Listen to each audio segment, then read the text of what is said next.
Hey friends! Glad you're here at Gringotts Hub. We've cooked up something special. What if the goblins discovered Dumbledore had placed 13 illegal blocks on the Lord Potter-Black-Merlin at age 5? Liking and subscribing really helps us out. Okay, story time.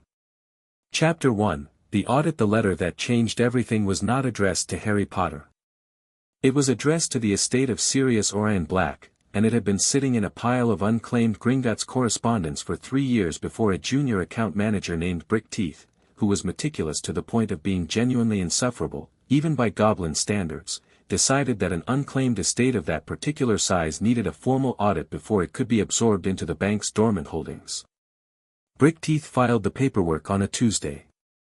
By Wednesday morning, he had found something that made him stop, sit very still for approximately 45 seconds, and then walk directly to his supervisor's office without knocking. His supervisor's name was Sharpax, and Sharpax had not been interrupted without knocking in 11 years. He looked up from his ledger with an expression that could have stripped paint. "This had better," Sharpax said, very quietly, "be important." Brickteeth placed a single sheet of parchment on the desk. It was a cross-reference audit, the kind that linked estates to their living heirs, flagged dormant inheritances, and checked the magical signatures of all registered beneficiaries against the bank's central record. Sharpax read it. Then he read it again. Then he stood up, took his coat from the hook behind his door, and walked to the lift that went to the deepest sublevel of Gringotts, where the director's office sat carved into the living rock, surrounded by wards so old they predated the Ministry of Magic by 4 centuries. He did not knock either. But then, nobody knocked on Ragnok's door. You either had reason to enter or you didn't come at all. Ragnok, director of Gringotts Bank, clan chief of the Ironjaw Goblins, and the single most powerful non-human entity in Wizarding Britain, was reviewing quarterly security assessments when Sharpax came in. He was small and ancient and had a face like a geological event, all angles and compressed time, and his eyes were the color of old gold, and they missed nothing. He looked at Sharpax. Sharpax put the parchment on the desk. Ragnok read it. He was very still for a long moment. "Bring me the full inheritance record," he said. "The ritual copy, not the administrative one. And tell no one. Not the ministry liaison. Not the correspondence department. No one." Sharpax nodded once and left. Ragnok sat back in his chair and looked at the ceiling of his office, which was carved with the names of every goblin director who had held this position since the founding of Gringotts, and he thought about what the cross-reference audit had flagged, and what it meant, and what, precisely, the ancient laws of magical inheritance demanded he do about it. The answer, as it turned out, was quite a lot. The full ritual inheritance record for the House of Potter arrived on Ragnok's desk an hour later, sealed with wax the color of dried blood and stamped with the Potter's ancestral crest, a stag rampant over a field of stars. Alongside it came the Black family record, which was sealed in iron, and the record that had to be retrieved from the deepest archive of all, the one that required 2 senior cursebreakers to open and 3 blood-warded keys to access. The House of Merlin. Ragnok had known, in the abstract, professional way that directors of Gringotts knew things, that the Potter line carried a secondary inheritance through the female bloodline, a quiet claim, dormant for centuries, never activated because the chain of descent had always passed through daughters who married into other houses and took other names. He had known that the Black estate named Harry Potter as Sirius Black's heir of blood. He had not known, because the record had been sealed, and the sealing itself had been buried under 3 layers of administrative paperwork so routine as to be nearly invisible, that the convergence of all 3 lines in a single living person had been formally registered, that the inheritance ritual had been partially completed, and that it had then been interrupted.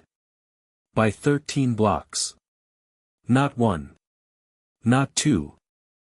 13 individual pieces of spellwork, layered with the kind of precision that only came from someone who had spent decades studying the intersection of inheritance magic, blood wards, and core suppression. Each block had been constructed to be nearly undetectable on its own. Together they formed a cage so elegant and so complete that anyone running a standard diagnostic would find nothing wrong at all. It was, Ragnok thought, genuinely brilliant work. The craftsmanship was extraordinary.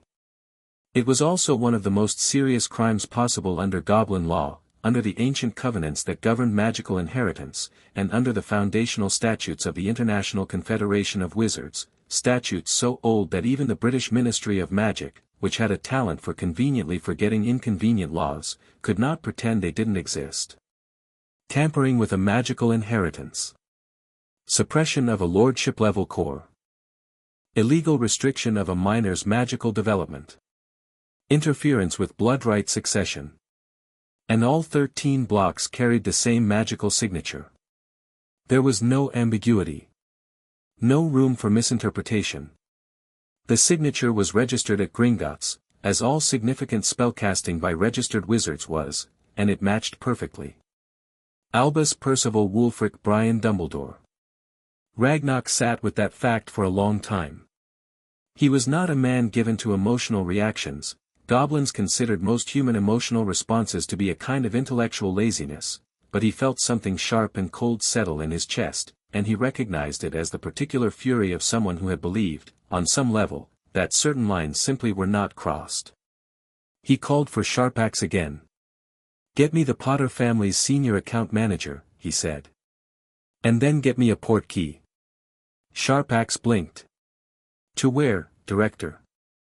"Number 4, Privet Drive," Ragnok said, and the way he said it made Sharpax decide not to ask any follow-up questions. Harry Potter was in the garden when they arrived. He was weeding, which was not how any 11-year-old should be spending a Wednesday morning in July, and he was doing it methodically and without complaint, because complaint at number 4 had consequences and Harry had learned very young to calculate cost against benefit. The garden was neat. Aunt Petunia required it to be neat. Harry had made it neat. This was the transaction, and it was an old one, and he understood it without liking it. He heard the crack of apparition from the front of the house, 2 of them, close together, and looked up. He had expected a lot of things in his life. He had not expected to see 2 goblins walking up the garden path of number 4, Privet Drive, wearing professional robes and carrying leather document cases, with expressions that suggested they had somewhere important to be and very little patience for delay. He stood up, dirt on his knees, and stared. The shorter one, ancient, golden-eyed, with a presence that seemed to take up considerably more space than his physical body occupied, looked at Harry with an expression Harry couldn't read. Not contempt. Not the distant professional assessment he'd expected from a banker. Something more considered than that. Something that, in a human face, Harry might have called recognition. "Harry James Potter," the goblin said. Not a question. "Yes," Harry said, and then, because he'd always had good instincts about when to be careful, "Sir." Something shifted almost imperceptibly in the goblin's expression. "I am Ragnok, director of Gringotts Bank. This is Sharpax, my senior auditor. We have matters of significant legal importance to discuss with you. May we come in?" Harry thought about Uncle Vernon, who was at work. He thought about Aunt Petunia, who was inside and would hate this. He thought about the fact that 2 goblins had apparat to a non-magical address, which meant they had either overridden the area's anti-apparition wards or never considered them worth worrying about, and either option said something interesting about how seriously they were taking this. "Yes," Harry said. "I'll put the kettle on." Aunt Petunia's reaction to finding 2 goblins in her kitchen was, Harry would later reflect, one of the more honest things he'd ever seen from her. She went completely rigid. Her face cycled through horror, indignation, and social terror in about 3 seconds, and she looked at Harry with an expression that asked, clearly and wordlessly, "What did you do?" "Mrs. Dursley," Ragnok said, without looking at her, "we require privacy with your nephew. This is a Gringotts matter and is therefore protected under the Banking Secrecy Accords of 1752. You are legally required to leave the room." Petunia Dursley had many qualities. Familiarity with the Banking Secrecy Accords of 1752 was not among them.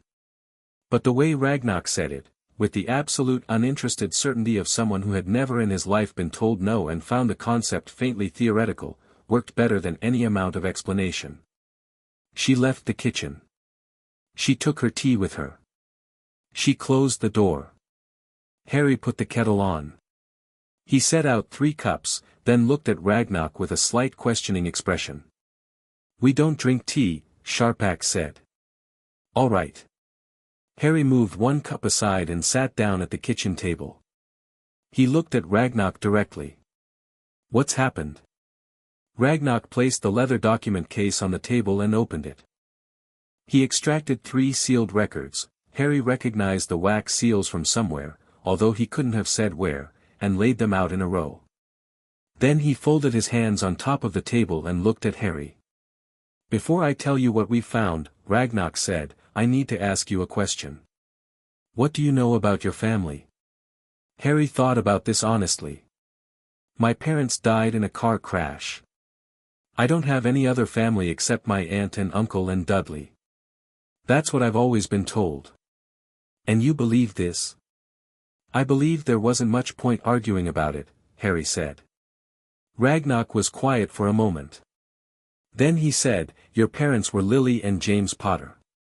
They did not die in a car crash. They were murdered on the 31st of October, 1981, by a dark wizard called Voldemort. You survived because your mother gave her life in a deliberate act of sacrificial magic, which created a protection that destroyed Voldemort's killing curse. You have been aware, on some level, that the story you were given was false." Harry's hands, wrapped around his tea mug, didn't move. His face didn't move either. 11 years of the Dursleys had made him very good at sitting with things that hit hard and not letting them show. "Yes," he said. "Your father was Lord James Charles Potter, of the ancient and most noble house of Potter. Your mother was born Lily Evans, but she carried, through her grandmother's maternal line, dormant blood right to the House of Merlin, the original magical family, the founding line, the source of what wizards call the old magic. This inheritance was considered extinct. It was not. It simply required the right convergence of bloodlines to reactivate." Harry was very still. "Your mother's sacrifice," Ragnok continued, "was an act of old magic, specifically the kind of sacrificial love magic that the House of Merlin codified and practiced. It was not accidental. It was not simply the act of a mother dying for her child, though it was that too. It was the formal invocation of an ancient magical covenant, and it completed the blood right transfer. When you survived that night, you did not merely survive as Harry Potter. You survived as the heir of 3 ancient houses. Potter, by your father's blood. Black, by the formal designation of your godfather, Sirius Black, who named you sole heir under the rights of chosen succession. And Merlin, by the activation of your mother's dormant line." The kettle began to whistle. Harry didn't move to take it off the heat. He just looked at Ragnok, and Ragnok let him look, and the kettle whistled until Harry finally reached over, by reflex, and lifted it off. He poured his tea. His hands were steady. "You said you found something," Harry said. "An audit." "Yes." Ragnok's voice shifted, just slightly. 5 days after you were placed with your aunt and uncle, on the 4th of November, 1981, someone came to this house. Someone who knew enough about inheritance magic to understand what you had become. Someone who had the magical skill to interfere with the process before it fully settled. He paused. "Someone placed 13 blocks on your magical core, Mr. Potter. Blocks designed to suppress your inheritance, to prevent you accessing your lordship rights, to reduce your magical signature to something ordinary, something manageable." The word landed in the kitchen like a stone dropped into still water. 13, Harry said. 13. Each one layered over the last.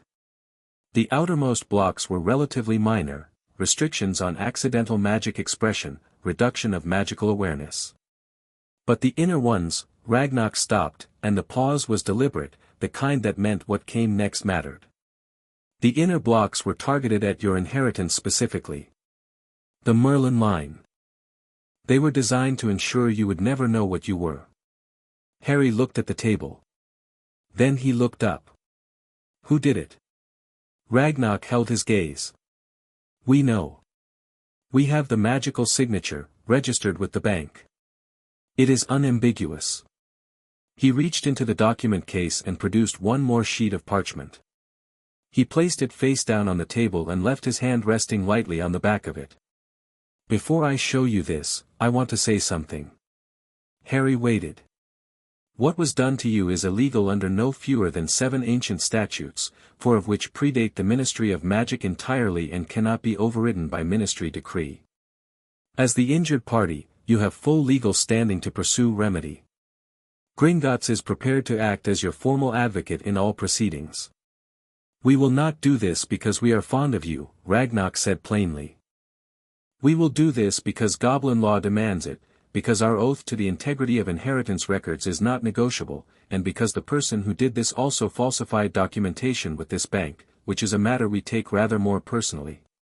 He turned the parchment over. Harry read the name. He read it again. He set down his tea mug very carefully. He looked at the window, at the neat garden outside, at the roses Aunt Petunia kept so obsessively trimmed. He looked at the ordinary, aggressively normal kitchen of number 4, Privet Drive, which smelled like cleaning products and had a calendar on the wall with pictures of cats. Then he said, very quietly, Albus Dumbledore. Yes, said Ragnok. Silence. A long one. Okay, Harry said finally. His voice was calm. Not the calm of someone who wasn't feeling anything. Ragnok, who had conducted a great many difficult conversations in his very long life, recognized the difference between numbness and steadiness. This was steadiness. This boy was sitting with something enormous and not flinching from it. What do we do? Ragnok, for the first time since entering this house, allowed himself something that was almost a smile. We go to Gringotts, he said. And we remove the blocks. The port key was a Gringotts issue coin, gold and stamped with the bank's seal, and it activated the moment Harry touched it with his right hand. He'd grabbed a jacket first, the same oversized, faded thing he wore everywhere, a hand-me-down from Dudley that had never properly fit, and he'd written a note and left it on the kitchen table, which Ragnok had watched with some interest. You are not worried about leaving without your aunt's permission? Ragnok asked. I'm not coming back, Harry said. He said it the way you say a thing when you've known it was true for a long time and finally have the occasion to say it out loud. He left the note. He picked up the coin. He disappeared. Gringotts in the middle of a Wednesday was busy in the way that powerful institutions are always busy, with the kind of controlled, purposeful activity that looks like order and is, underneath, managed urgency. The Grand Marble Hall was full of wizards and witches conducting their banking business with the goblins behind the long counter, and none of them paid any particular attention to the 2 goblins and the small, underfed boy who came through the side entrance from the portkey chamber and walked directly toward the back of the bank. Harry looked around as he walked. He had been here once before, very briefly, in what felt like a memory half belonging to someone else, brief images, not quite real, of a white marble hall and golden light. He had no idea where that memory came from. He filed it and kept walking. Ragnok took him to a room that was clearly not used for ordinary banking. It was carved from the same dark stone as the director's office, and it was lit by torches that burned blue and gold and smelled faintly of copper and old parchment. In the center of the room was a stone basin about the size of a large bird bath, filled with something that was not quite water. It moved too slowly, and it caught the light differently, and when Harry looked at it he felt something in his chest respond, like a compass needle moving toward north. Around the basin stood 3 other goblins, all of them senior by the look of them, all of them holding ledgers and wearing the particular expression of professionals about to do something that required their complete attention.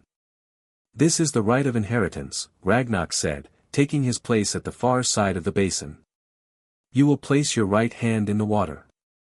The ritual magic will recognize your blood and produce your full inheritance record. Everything you are legally and magically entitled to will be recorded. He paused. The blocks will also become visible during the ritual. They will appear as dark marks on the water's surface. We will see them clearly. We will be able to remove them. All 13, Harry said. All 13. Harry looked at the basin. He looked at his hand, thin, a little scarred across the knuckles from various Dudley-adjacent incidents, with nails that Aunt Petunia had never bothered to make sure he cut properly. An ordinary hand. A hand that had spent 10 years weeding gardens and cooking breakfasts and doing the work of a house elf in exchange for a cupboard under the stairs. He put it in the water. The room changed. It wasn't a dramatic change, not at first. The water, if it was water, lit up from beneath, not gold but white, a clean, complete white that had no particular color and every color simultaneously. It moved up around Harry's wrist like it was reaching, and Harry felt it, something under his skin, something deep in his chest and his bones, something that had always been muffled and distant and slightly out of reach, responding to this like a person surfacing after a long time underwater. The ledger goblins began writing. Their quills moved fast, scratching out line after line in a language Harry didn't know, and then one of them made a sharp sound, not a word, just a sound, and they all stopped, and they looked at what they had written, and they looked at each other. "Read it aloud," Ragnok said. The goblin who had made the sound, an older woman with iron-gray hair and eyes like polished jet, cleared her throat. "Harry James Potter-Black-Merlin," she read. "Heir apparent and lord of the ancient and most noble house of Potter, established by sovereign bloodright. Lord of the ancient and most noble house of Black, established by the right of chosen succession enacted by Sirius Orion Black on the 1st of November, 1981. Lord of the ancient and sovereign house of Merlin, established by the right of blood covenant as enacted on the 31st of October, 1981, and confirmed by the sacrifice of Lily Rosalind Potter, formerly Evans." She paused. 3 Wisengamot seats.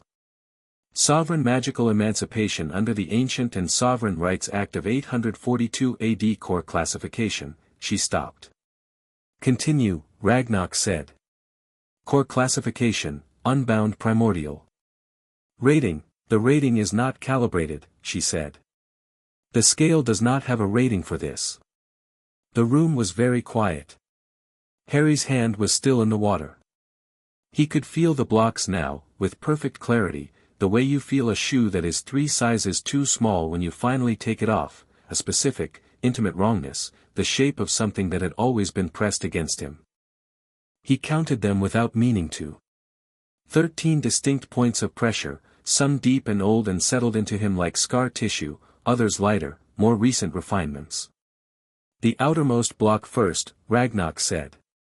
One of the goblins placed a hand on the rim of the basin and said a word in gobbledygook that Harry couldn't follow, and the water shifted, and Harry felt the first block give. It was not painful. That was the first thing. He had expected pain.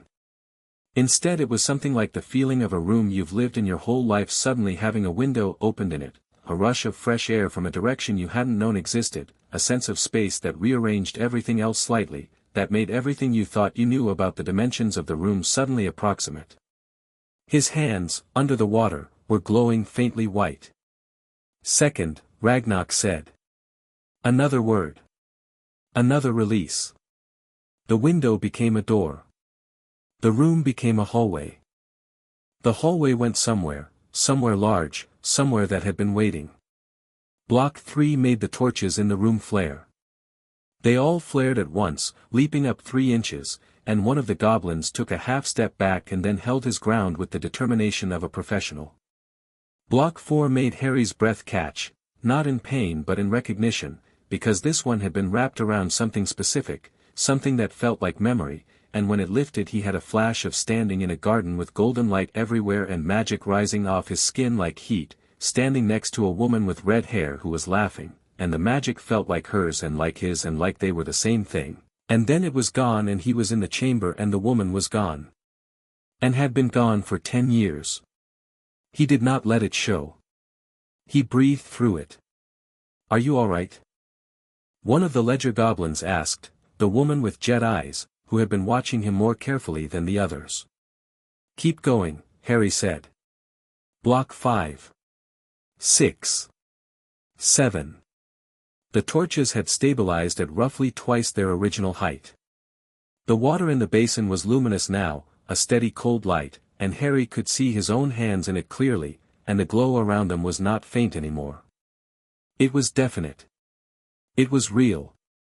It was the color of starlight on snow, and it was growing. Block 8 made the stone floor vibrate. The remaining 5 are the deep ones, Ragnok said.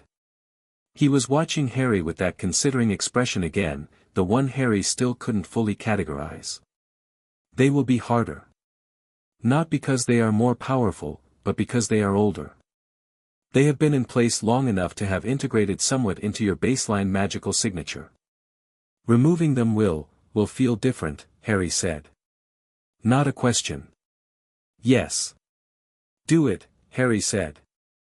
Block 9 came out like a splinter being drawn from deep in a wound, long and specific and precise.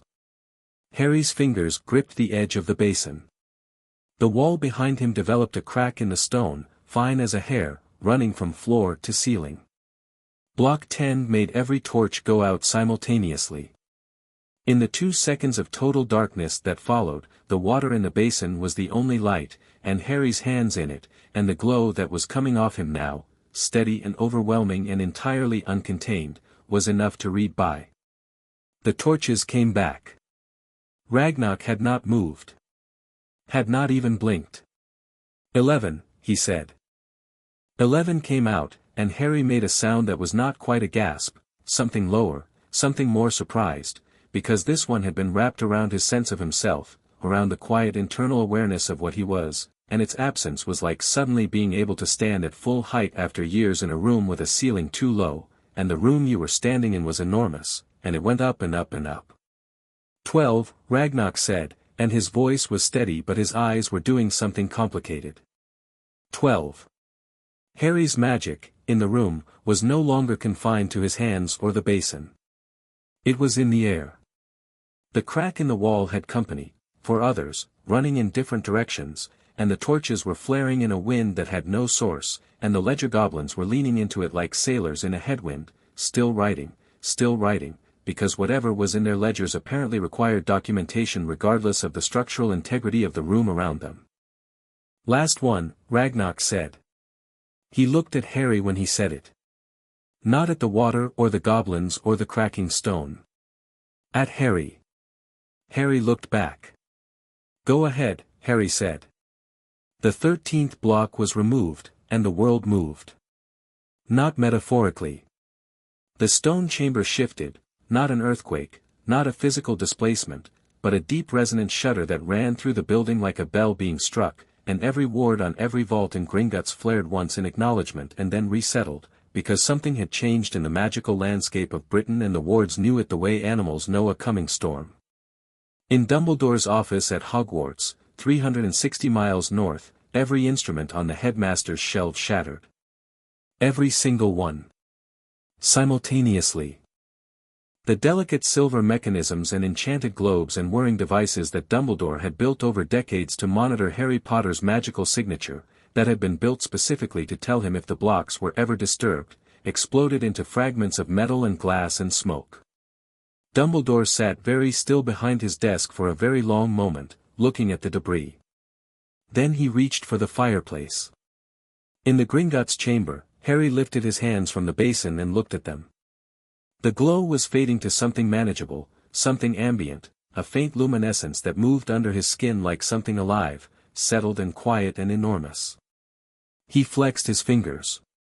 He breathed. He felt like himself. For the first time, he felt like himself, and he understood in that moment, with complete clarity, that he had never felt this way before, and that the difference between who he had been when he walked in and who he was now was not a thing he could have been told. It had to be felt. He looked at Ragnok. I don't suppose, Harry said, this is the kind of thing I can put back in the box. No, Ragnok said. Good, said Harry Potter-Black-Merlin, and he sounded like himself, like someone who had always been exactly this certain but had never before had the room to let it out, and in that single syllable Ragnok heard everything he needed to know about how the next several years of British wizarding politics were going to go. They sat in Ragnok's office afterward, Harry with a cup of tea that someone had thought to bring him, Ragnok behind his desk, Sharpak standing to one side, and went through it properly. The three lordships were real and active. The Wisengamot seats were legally his, had been legally his since his parents died. The Potter fortune was substantial in the way that institutions are substantial, the kind of wealth that generates more wealth simply by existing. The Black fortune was larger and considerably more complicated, being entangled with a still-living heir whose wrongful imprisonment had left his accounts in a kind of legal limbo. The Merlin estate was, Ragnok said with a particular weight to the words, in a category of its own. How large? Harry asked. There is a vault, Ragnok said, in the sub-basement of this bank, below the dragon level, below the seven-lock level, that has not been opened in 300 years because no living person had the blood right to open it. It is now open to you. He paused. We do not have an accurate account of what is inside. The last inventory was conducted in 1694, and even then it was considered incomplete. What we do know is that it contains books that do not exist anywhere else in the world. Artifacts that the ministry would declare illegal if they knew about them. And magic, preserved, active magical workings, that are old enough that modern wizards would not recognize them as magic at all. Harry processed this. The emancipation, he said. You said sovereign magical emancipation under the 842 Act. Under the Ancient and Sovereign Rights Act, a holder of triple noble house lordship is considered legally emancipated regardless of age. You have no guardian. No legal authority over you. The Dursleys have no claim. The ministry has no wardship. You are Lord Harry James Potter-Black-Merlin, and you are legally sovereign. Dumbledore placed me with the Dursleys, Harry said. He had no legal right to do so. The Potters had a formal will, James and Lily Potter filed it with Gringotts, not the ministry. It named Sirius Black as your guardian. Dumbledore either did not consult it or chose to disregard it. And Sirius Black is in Azkaban. He has been in Azkaban for 10 years. Without a trial, Ragnok said. He was placed there by order of Bartemius Crouch Sr., who was then head of magical law enforcement. Without a hearing. Without a Wisengamot vote. It was, to be direct, illegal. But it was wartime, and the ministry made a great many decisions in that period that they have since found it convenient not to revisit. Harry was quiet for a moment. He drank his tea. Can I get him out?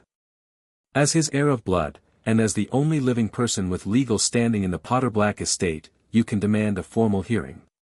You can provide the inheritance record as evidence. You can, and I would strongly recommend this, request that Gringotts conduct a formal magical trace of Mr. Black's alleged crimes. If he is innocent, a magical trace will confirm it. Is he innocent? Harry asked. Ragnok looked at him steadily. What does your instinct tell you? Harry thought about a name he'd never heard before tonight and a will his parents had filed that had named someone as the person they trusted most in the world. He thought about a godfather who, if Ragnok was right about the right of chosen succession, had formally claimed him as heir of blood on the day after his parents died, from inside a prison he hadn't yet been sentenced to. Yes, Harry said. He's innocent. Then we will begin the process tomorrow, Ragnok said. I should also inform you that within a certain period, Dumbledore will become aware that the blocks have been removed. The monitoring instruments he had keyed to your signature, they've already broken, Harry said. Ragnok paused. You know this? I felt them go. Harry set down his tea. When the last block came out, I felt something in the north break. Several things, actually. Small things. Like switches turning off. He looked at Ragnok. He's going to move quickly. Yes, Ragnok said. He will likely attempt to contact you, to offer explanations, to re-establish the relationship of trust and guardianship that the blocks were designed to underpin. He folded his hands on his desk. It would be, in my assessment, inadvisable to meet with him without representation. Goblin representation? Harry said, with the faintest hint of something that might have been humor. That would be our preference, yes. Harry nodded. He looked around the office, at the names carved into the ceiling, at the ancient wards in the walls, at this room that was very far beneath the busy surface of a world that had, until this morning, been managing perfectly well without knowing he existed as anything other than a famous orphan. He thought about 13 blocks.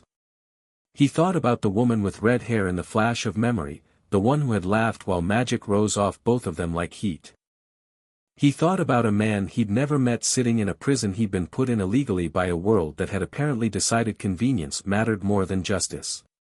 He thought about Albus Dumbledore sitting in an office full of broken glass, reaching for a fireplace. Ragnok, Harry said. I want to do something. Name it. I want to write a letter. To the Daily Prophet. He paused. Not asking for anything. Not accusing anyone of anything. Just an announcement from Lord Harry James Potter-Black-Merlin, confirming that he is alive, in good health, and aware of his legal standing. He let the implication sit there, clean and clear. Can Gringotts formally validate and witness such a letter?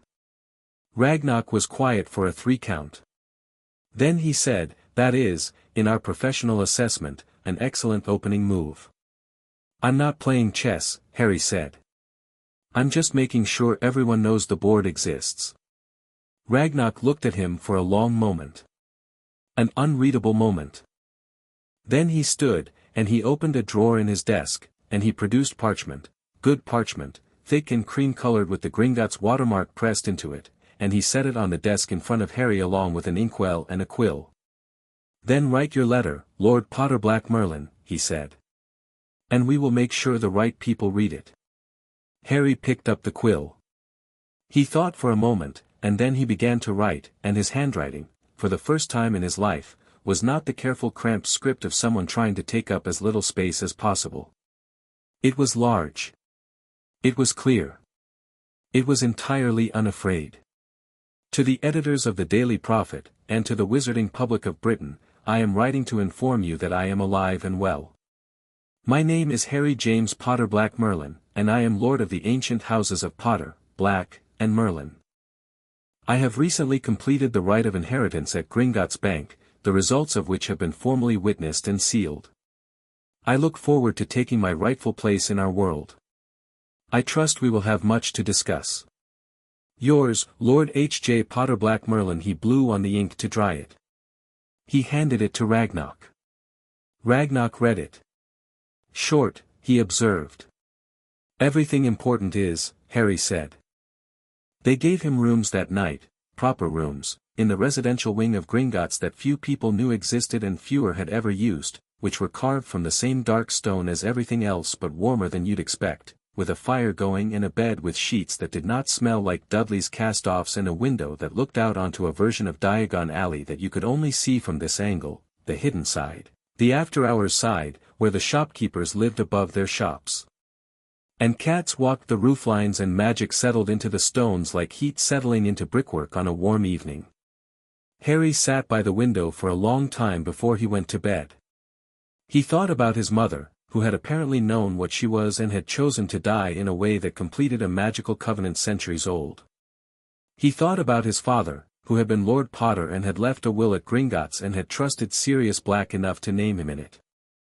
He thought about the fact that 2 miles from where he was sitting, in a large and important office in a large and important school, a man was probably standing in broken glass and making calculations. He thought about 13 blocks, and what it must have taken to put them there, and what it must have taken to choose to put them there. He thought about the flash of memory, the red-haired woman, the garden, the golden light, the magic rising off both of them together. He didn't try to hold on to it. He let it go for now, the way you let go of something you know is coming back. He was not angry. That surprised him slightly. He thought he should have been angry, thought the situation required it. But what he felt was something cleaner and more useful. He felt oriented. He felt, for the first time, like he knew where north was. He was Lord Harry James Potter-Black-Merlin. He had 3 lordships, a Wisengamot seat he'd never used, a vault in the sub-basement full of things 3 centuries old, a godfather who needed to be freed, and a letter that would appear in tomorrow morning's Prophet and land in every wizarding home in Britain along with the toast. He was 11 years old and he had been kept small his entire life, and he would never be small again, and the thing that mattered, the thing he held on to as he finally went to bed in the rooms beneath Gringotts with the city quiet outside his window, was this: he wasn't doing any of it to be dramatic. He wasn't doing any of it to punish anyone, or to prove anything, or to perform power he was only just learning to hold. He was doing it because it was right. That, more than the lordships or the magic or the ancient vault, was what Dumbledore had failed to account for. He could suppress a boy's power. He could not suppress a boy's sense of what was right. And that, as it turned out, was exactly the problem. Chapter 2, The Weight of Names. The Daily Prophet arrived at 7:43 in the morning, as it always did, in every wizarding home in Britain that subscribed to it. It landed on breakfast tables and kitchen counters and beside beds where people were still half asleep, and most people picked it up out of habit, the way you do a thing you've done every day for years, not expecting anything in particular. The headline was 6 words. Lord Potter-Black-Merlin, alive. Aware. Coming. Below it, printed in full, was Harry's letter. Beside the letter was a formal statement from Gringotts Bank, sealed with the director's personal cipher, confirming that the right of inheritance had been completed, that the results were valid and legally binding, and that Gringotts stood as formal witness and advocate for Lord Harry James Potter-Black-Merlin in all matters pertaining to his estate, his lordship rights, and his legal standing before both Goblin law and the Wisengamot. Below that was a secondary article, separated from the main story by a thin black line, written by the Prophet's senior legal correspondent. It was titled 3 Lordships, What the Ancient Rights Act Actually Means, and it was, for the Daily Prophet, which generally preferred sensation to substance, remarkably thorough. At number 4, Privet Drive, Petunia Dursley found Harry's note still on the kitchen table, where she had left it the night before without reading it. She read it now. Aunt Petunia, I have gone to Gringotts on a matter relating to my parents' estate. I will not be returning. I hope you have a good life. Harry. She put it down. She looked at the empty chair where Harry had always sat, the slightly wobbly one they'd never bothered to fix, because it was Harry's chair and who cared. She sat with that for about 30 seconds. Then she put the kettle on and did not think about it, which was something she was very practiced at. At Hogwarts School of Witchcraft and Wizardry, Albus Dumbledore read the Prophet at his desk, still surrounded by the swept-up debris of the previous night's catastrophe. His face was very composed. His eyes, behind his half-moon glasses, were not. He read the letter twice. He read the Gringotts statement 3 times. He looked at the legal analysis and closed the paper without finishing it, because he knew what it said and did not need it confirmed by a journalist. He sat for a long time. Then he said, to the portrait of Phineas Nigellus Black on the wall behind him, which was pretending to be asleep with the commitment of someone who very much wanted to avoid this conversation, Phineas. I need to send a message. The portrait kept its eyes shut. I'm sleeping. You're a portrait. It's a hobby. Phineas. Phineas Nigellus Black, former headmaster of Hogwarts, great-great-grandfather of Sirius Black, and a man who had been deeply unpleasant in life and had carried the tradition faithfully into death, opened one eye. He looked at the newspaper. He looked at Dumbledore. He opened both eyes and sat up.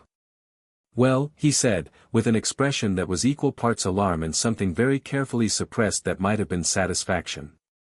That's rather a development. I need you to go to your frame in Grimmauld Place and check whether anything has been disturbed. Accessed. Changed. Phineas looked at him. By a boy who, if that Gringotts statement is correct, has had 13 illegal blocks removed from his magical core overnight and is now the legally emancipated lord of 3 ancient houses? He paused. I don't think I will, actually. Dumbledore looked at him very steadily. Phineas. No, Phineas said, with the serene stubbornness of a man who no longer had anything to lose. I will tell you plainly, Albus, that I was not pleased when you placed those blocks. I expressed my displeasure at the time, through the usual channels, and was ignored, as usual. Now the boy has found out, through entirely legitimate means, and has conducted himself with considerably more dignity than this situation would seem to demand. He settled back in his frame. I shall not be used against him. You may shout if you like. It won't change anything. Dumbledore did not shout. He never shouted. He stood, folded the paper under his arm, and walked to the window, looking out over the grounds, the lake, the forest, the Quidditch pitch, all of it quiet in the early morning light, all of it his, all of it built around a plan that had seemed, 10 years ago, both necessary and correct. The plan had been simple in its bones. The boy would come to Hogwarts unknowing, humble, modest, aware of his fame but not inflated by it, grateful for guidance. He would be shaped by Hogwarts, by the relationships Dumbledore cultivated, by the gentle pressure of someone who knew more than he did. He would be a weapon, yes, but a willing one, which was the only kind that worked. And when the time came, when Voldemort returned, and Dumbledore had always known he would return, Harry would face him with the right combination of power, humility, and sacrifice. It had seemed right. It had seemed necessary. He looked at the morning light on the lake and allowed himself, quietly, alone, one moment of acknowledgement. He had not anticipated goblins. He had not anticipated that the Black Estate audit would catch the cross-reference. He had not anticipated that Ragnok himself would become involved, because Ragnok was not supposed to care about a single 11-year-old boy. He had underestimated the goblins' commitment to the integrity of their own records. It would not happen again. He turned from the window and began composing, in his head, a very careful letter. Harry woke at 6:30, dressed in new clothes that Gringotts had arranged, plain, well-fitted, in dark green that he'd chosen himself from the small selection offered, and ate breakfast in the residential wing's dining room with Sharpax, who ate nothing and watched Harry eat with the attentive professionalism of a man monitoring an investment. The prophet arrived with breakfast. Harry read it while he ate and said nothing about it, but he turned the paper over when he was done and tapped his finger once on the headline, and the faint expression on his face was not smug and not triumphant and not anything so simple. It was the expression of someone who has placed a stone on a board and is now watching to see what moves it generates. The response will be significant, Sharpax said, because he'd apparently decided that ignoring the paper was professionally inadvisable. Yes, Harry said. The ministry will be in contact with us by mid-morning. The Wisengamot office will follow shortly after. You will receive letters. We are intercepting all correspondence addressed to you until you instruct us otherwise. What kind of letters? Support, Sharpax said. Curiosity. Some hostility, from families who benefited from the assumption that you were politically inactive. Several formal social calls from noble houses whose alliances with the Potter and Black lines were left in abeyance at your parents' deaths. He paused. And one letter from Albus Dumbledore, which arrived by owl at 6:14 this morning, before the prophet was even delivered. Harry looked up from his tea. What does it say? Sharpax produced it. It had already been opened. Gringotts took its advocate role seriously, and inside was a single page of the distinctive purple ink Dumbledore apparently favored, in a handwriting that was elegant and slightly elaborate, the kind of handwriting that belonged to someone who had learned to write in a century when handwriting was considered a character indicator. Dear Harry, it began. Harry's expression didn't change, but something in his eyes did. I cannot tell you how relieved I am to know you are safe and well cared for. I have been worried about you, as I have always been worried about you, not merely as the famous boy who lived, but as a child in my care whose welfare has always been my primary concern. I expect you have many questions, and I want to answer all of them. It is true that I made decisions on your behalf 10 years ago that I did not explain to you. I want you to understand my reasons, which were grounded entirely in concern for your safety and for the safety of the wizarding world. I hope very much that you will allow me to explain myself in person. Please do not make any significant decisions before we have had the chance to speak. There are things I know about your situation, about the danger you are in, that Gringotts, for all their thoroughness, cannot tell you. With warmth and genuine concern, Albus Dumbledore Harry put the letter down. He read it again. He turned it over and read the back, which was blank. He wants to explain himself, Sharpax offered. He wants to re-establish the narrative, Harry said. Not unkindly, he said it the way you know to chess move, straightforwardly. He's worried I'll act before he can frame things. He wants to be the person who tells me about Voldemort. He looked at Sharpax. Does Gringotts have information about what happened that night? About why Voldemort came for my family specifically? Sharpax hesitated a fraction of a second. There are certain records. I'm not asking you to betray a confidence, Harry said. I'm asking whether information exists. A prophecy was made, Sharpax said, carefully. Its contents were reported to Dumbledore by an informant. The informant subsequently reported those contents to Voldemort. This is documented in Ministry records that Gringotts has access to through our audit functions. The prophecy itself is held in the Department of Mysteries. Its full contents are not known to us. But Dumbledore knows them, Harry said. He heard the original prophecy delivered. Harry nodded slowly. He refilled his tea. He thinks the prophecy is leverage, he said. He thinks if he can position himself as the only person who knows what I'm facing, I'll need him. I'll have to come back into the orbit. Sharpax said nothing, which was itself a kind of confirmation. Right. Harry stood up. He pushed his chair in neatly, a habit, not a performance. Today I need to do 3 things. First, I need to speak to the Wizengamot about Sirius Black. Second, I need to visit a solicitor, goblin-affiliated, not ministry-linked, to formally establish my emancipation on the legal record. Third, he paused. Third, I want to visit Sirius. Sharpax blinked. Azkaban. Azkaban. Lord Potter-Black-Merlin, the Dementors, I have the right, Harry said.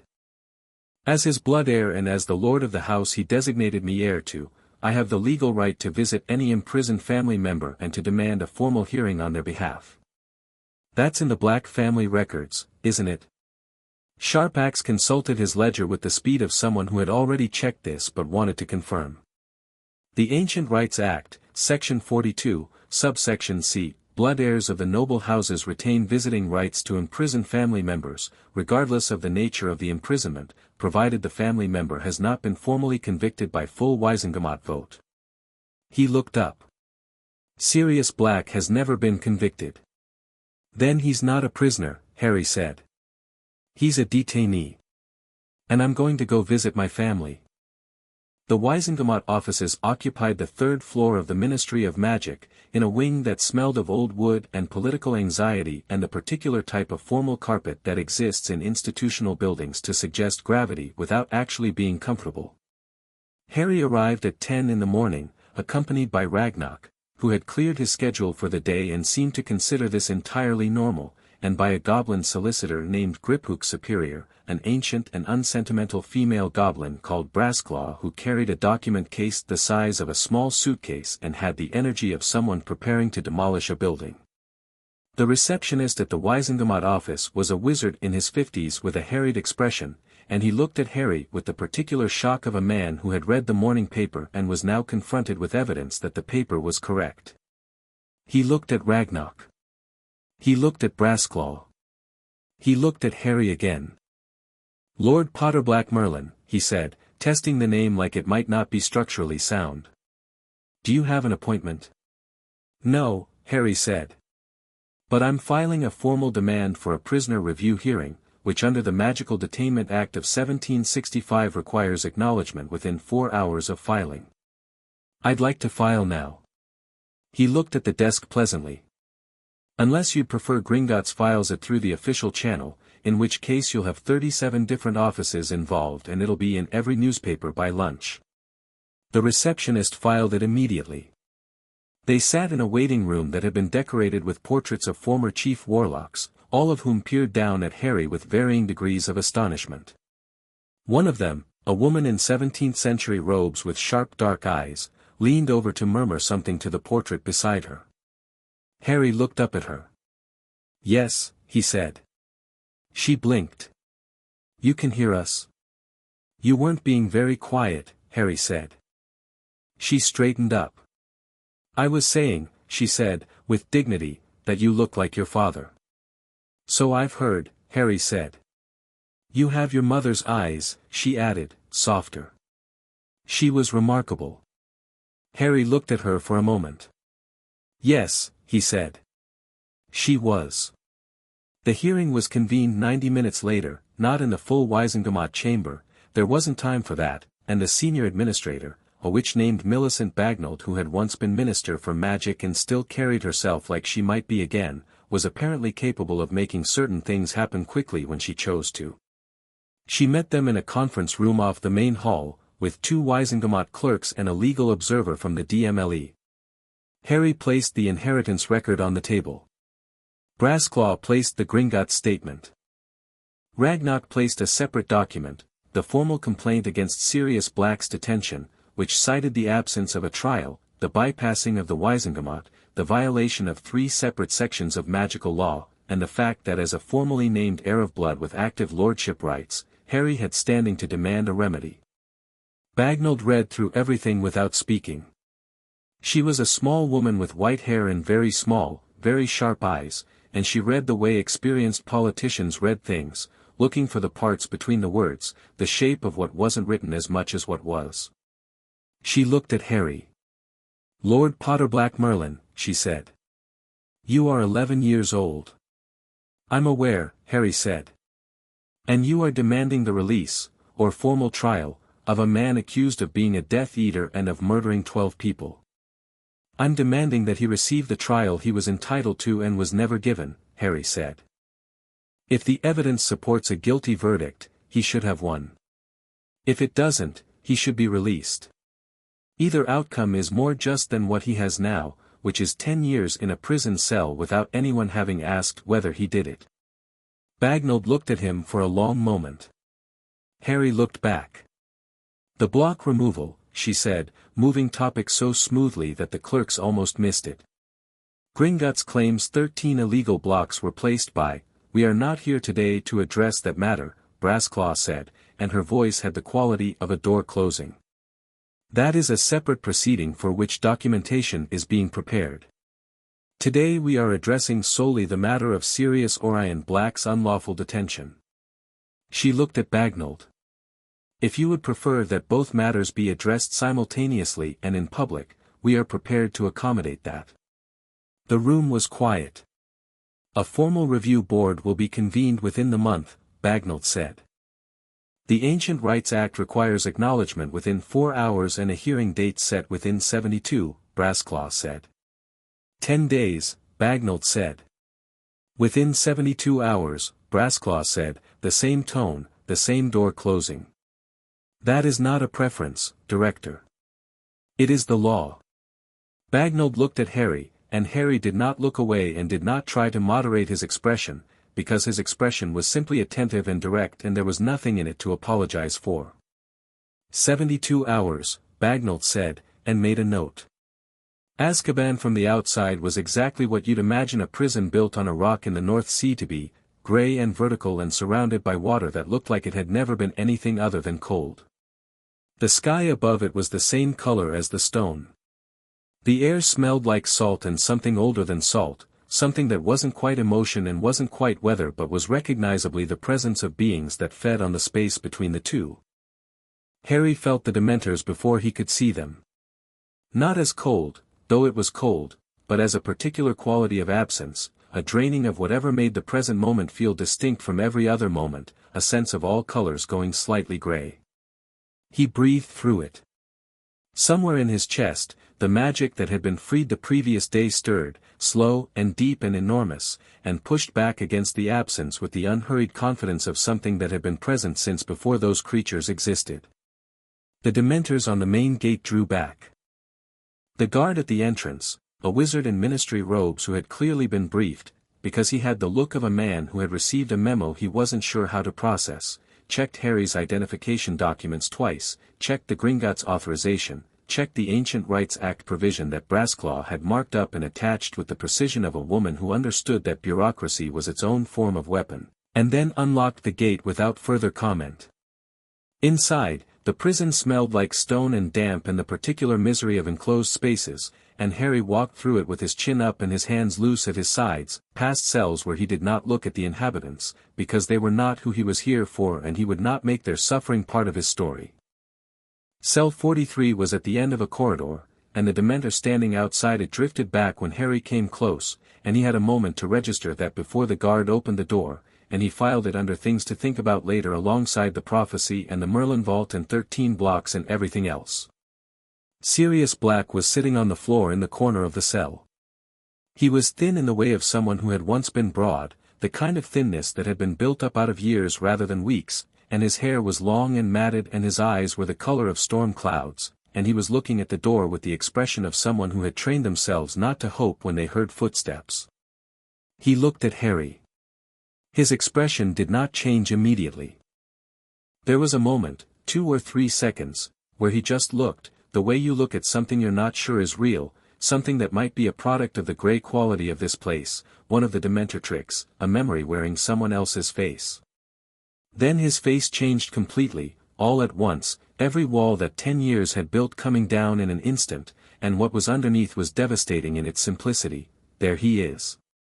Harry, he said. His voice was rough from disuse and still recognizably him. You look like your father. I've been getting that a lot today, Harry said. He came into the cell and sat down on the floor across from Sirius, because Sirius was on the floor and Harry saw no reason to stand over him, and the guard started to object and then looked at something in Harry's expression and decided not to. Sirius stared at him. His eyes were doing the cataloging thing, face, posture, the way Harry held himself, and Harry let him do it. You're not supposed to be here, Sirius said. You're 11. How are you? How did you? Gringotts found something when they audited your estate, Harry said. Long story. Short version, I know who I am now, I've got 3 lordships, I've filed for your hearing, and it's set within 72 hours. Sirius stared. His mouth opened. Then it closed. Then he made a sound that was not quite a laugh and not quite a sob but was somewhere in the territory of both, the kind of sound that a person makes when something they stopped believing in because they had to stop being theoretical. You filed for my hearing, he said. You named me heir of blood, Harry said. Day after my parents died. From inside this prison, before you'd even been charged with anything. Which tells me what I needed to know about whether you did it. Sirius looked at him for a long time.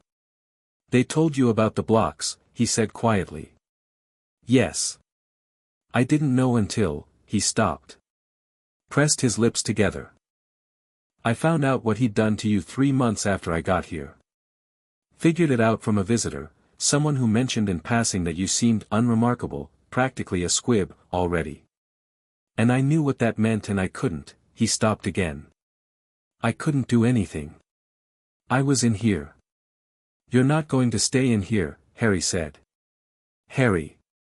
Sirius leaned forward. Pettigrew is alive. Peter Pettigrew. The one everyone thinks I killed, he faked his death, he cut off his own finger and transformed and ran, and we'll deal with that at the hearing, Harry said. Do you have enough memory of events to testify? I've had 10 years to rehearse, Sirius said grimly. Good. Harry looked at him. Can you hold on for 72 more hours? Sirius looked back. His eyes were still the color of storm clouds, but there was something in them now, a quality that had been missing, that Harry recognized even having never seen it before, the way you recognize something from a description that finally matches its subject. Something alive and present. Something that had been away for a long time. I can hold on, Sirius said. Harry nodded. He started to stand and then stopped. He looked at Sirius for a moment, and the look was direct and unguarded, and he said, My mum, she named you in the ritual record. Not formally, but in the notes attached to it. She wrote that you were the best person James Potter had ever known, and that she trusted you with the things she loved most. He paused. I thought you should know someone wrote that. Sirius Black closed his eyes. He was quiet for a long moment. When he opened them again they were still storm gray, but they were wet. She would have loved who you're becoming, he said. I just started, Harry said. Yeah, well. Sirius managed something that was actually a smile, thin and a bit broken at the edges but real. You're off to a pretty stunning start. The evening owl brought 2 letters Harry had been expecting and one he hadn't. The first expected one was from Hogwarts, not the standard enrollment letter, but a note from the deputy headmistress, Professor Minerva McGonagall, which was stiff and formal in the way of a woman balancing professional obligation against personal emotion. It confirmed his place at Hogwarts, expressed that she was glad he was well, and said, carefully, that she hoped he would consider the school his home. Harry wrote back, Thank you, Professor. I intend to. He meant it. The second expected letter was from the Ministry, confirming the Sirius Black hearing date, 48 hours from now, faster than the promised 72, which meant someone with authority had decided to get ahead of this instead of waiting for it to escalate. That was, Harry thought, probably the right call. The unexpected letter was addressed in handwriting he didn't know, precise and upright, with no return address. He opened it and found 2 pages covered in a small, dense script that read like someone had been thinking faster than they could write. Lord Potter-Black-Merlin, I hope you'll forgive the directness. My name is Hermione Granger. I'm also starting Hogwarts this September. I read this morning's Prophet over breakfast with my parents, who are dentists and not magical and who nonetheless agreed with me that the situation you've described is deeply concerning from a legal standpoint.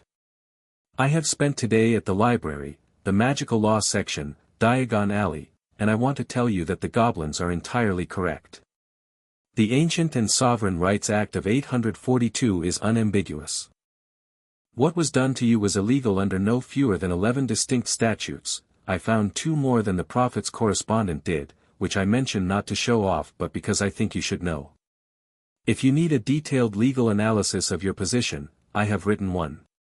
It's 43 pages. I can send it if you want, but I also understand if 43 pages from a stranger is a lot to ask. What I mainly wanted to say is that I think what you're doing is right. Not just legally right, but actually right. And I think it's going to change things, and I think that's good, and well. I've never written to a lord before, so I may not be going about this correctly. But it seemed important to say. I'll see you on the train, I expect. Hermione Granger, Muggle-born, no titles, but I've read every book on the list and then some. Harry read this letter twice, which was once more than he'd read any other correspondence that day. Then he turned it over and wrote on the back, because he had no separate paper to hand, Hermione, send the 43 pages. All of them. And for what it's worth, you've gone about this exactly right. Harry he sent it back with her owl and spent the evening reading through the Merlin family archive that Ragnok had started pulling for him, not the vault yet, that required preparation, but the documented history, the recorded lineage, the accounts of what the House of Merlin had been and done in the centuries before it went quiet. It was not light reading. It was not meant to be. It was the history of a family that had understood magic at a level that modern wizardry had forgotten was possible, a family for whom the distinction between magical skill and magical understanding was not academic but fundamental, a family whose magic had not been about power in the way that word was usually used but about depth, an engagement with the underlying reality of magic itself, the way a musician doesn't just play notes but understands the physics of sound. Harry read until midnight. His eyes were good and his focus was sharp, and the magic in him, still settling into its new channels, still finding its full dimensions, responded to the reading the way a body responds to food after a long fast, with a grateful, purposeful intake.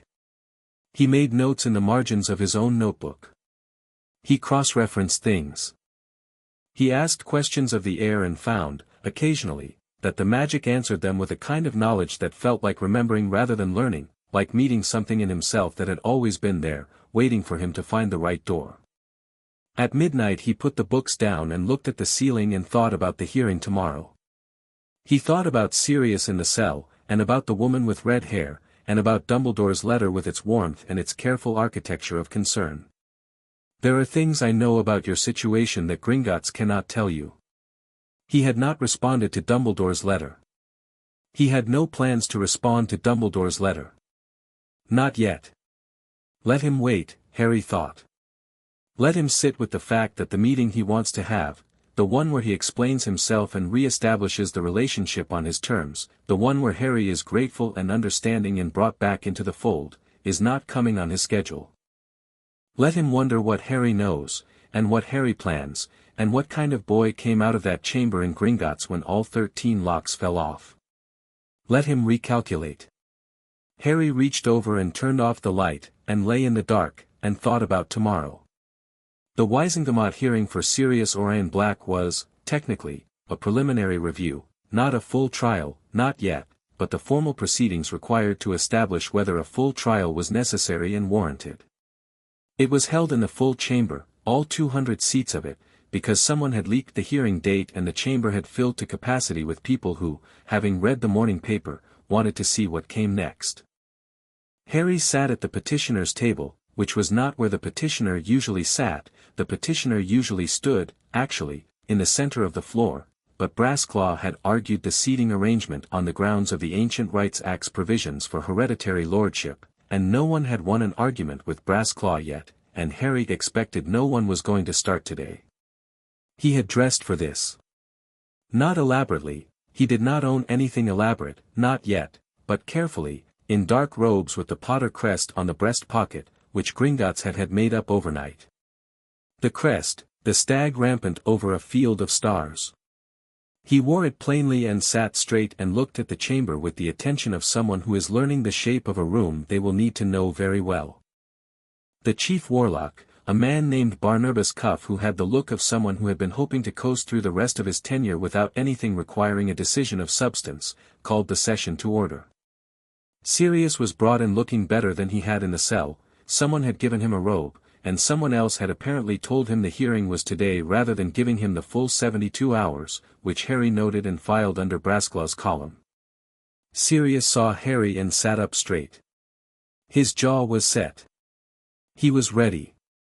Brassclaw presented the case with the efficiency of someone who had assembled the most airtight legal argument imaginable and was deeply bored by how easy it was. She cited the absence of trial. She cited the bypassing of the Wizengamot. She cited the failure to administer veritaserum before imprisonment, which was legally required in cases of alleged mass murder. She cited Sirius Black's status as the formal heir designate, formally registered with Gringotts, of the surviving Lord of the House of Black, which created a different category of legal protections entirely. Then she called for the veritaserum testimony. The DMLE representative objected. Brassclaw cited 4 separate statutes. The representative tried again. Brassclaw cited 3 more. The chief warlock called a 5-minute recess. The recess lasted 12 minutes. The veritaserum was administered. What Sirius said, under veritaserum, was simple and clear and took 6 minutes. He was not the Potter's secret keeper. He had never been their secret keeper. He had suggested, out of paranoia about himself being a target, that they switch to Peter Pettigrew at the last moment. He had never told Voldemort anything. He had gone after Pettigrew after the murders, had cornered him, and Pettigrew had cut off his own finger and blown up the street and transformed and run. He had laughed, in the rubble, not because he thought it was funny but because he had nothing left, and the Aurors who came had taken his laughter as guilt. 10 years in Azkaban for laughing in rubble. The chamber was very quiet when the veritaserum wore off. Harry looked at the faces of the assembled witches and wizards and he could see the thing moving through the room, not guilt, not quite, but the particular discomfort of a community that had decided it was acceptable to not ask questions and was now being forced to look at what that decision had cost. Barnabas Cuff looked deeply unhappy. "A full pardon," he began. "And immediate release," Brassclaw said. "The process requires," the Ancient Rights Act, Section 44, subsection A, Brassclaw said, provides that where veritaserum testimony establishes clear innocence in a case of unlawful detainment, release is to be immediate. Not processed. Not scheduled. Immediate. Another silence. Harry looked at the assembled Wizengamot seats, not urgently, not impatiently, just with that particular kind of attention that communicated, without aggression, that he was watching. That all of this was being recorded. That he had a Gringotts advocate, a legal team, 3 lordships, and the morning paper, and he had no reason at all to be in a hurry. Release is immediate, Cuff said. Sirius Black stood up from his chair. His legs were steady. He stood in the middle of the Wizengamot chamber in borrowed robes with his long matted hair and his hollow cheeks, and he looked like a man who had been through something that shouldn't have happened, and he looked like a man who was still standing, and both things were equally true.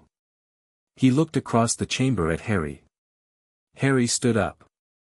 He crossed to Sirius, and Sirius grabbed his shoulder, and Harry didn't say anything, because there was nothing to say that the situation wasn't already saying. He just stood there and let Sirius hold on to him, and Sirius did, and the chamber around them buzzed with the sound of 200 people trying to recalibrate their understanding of what day it was.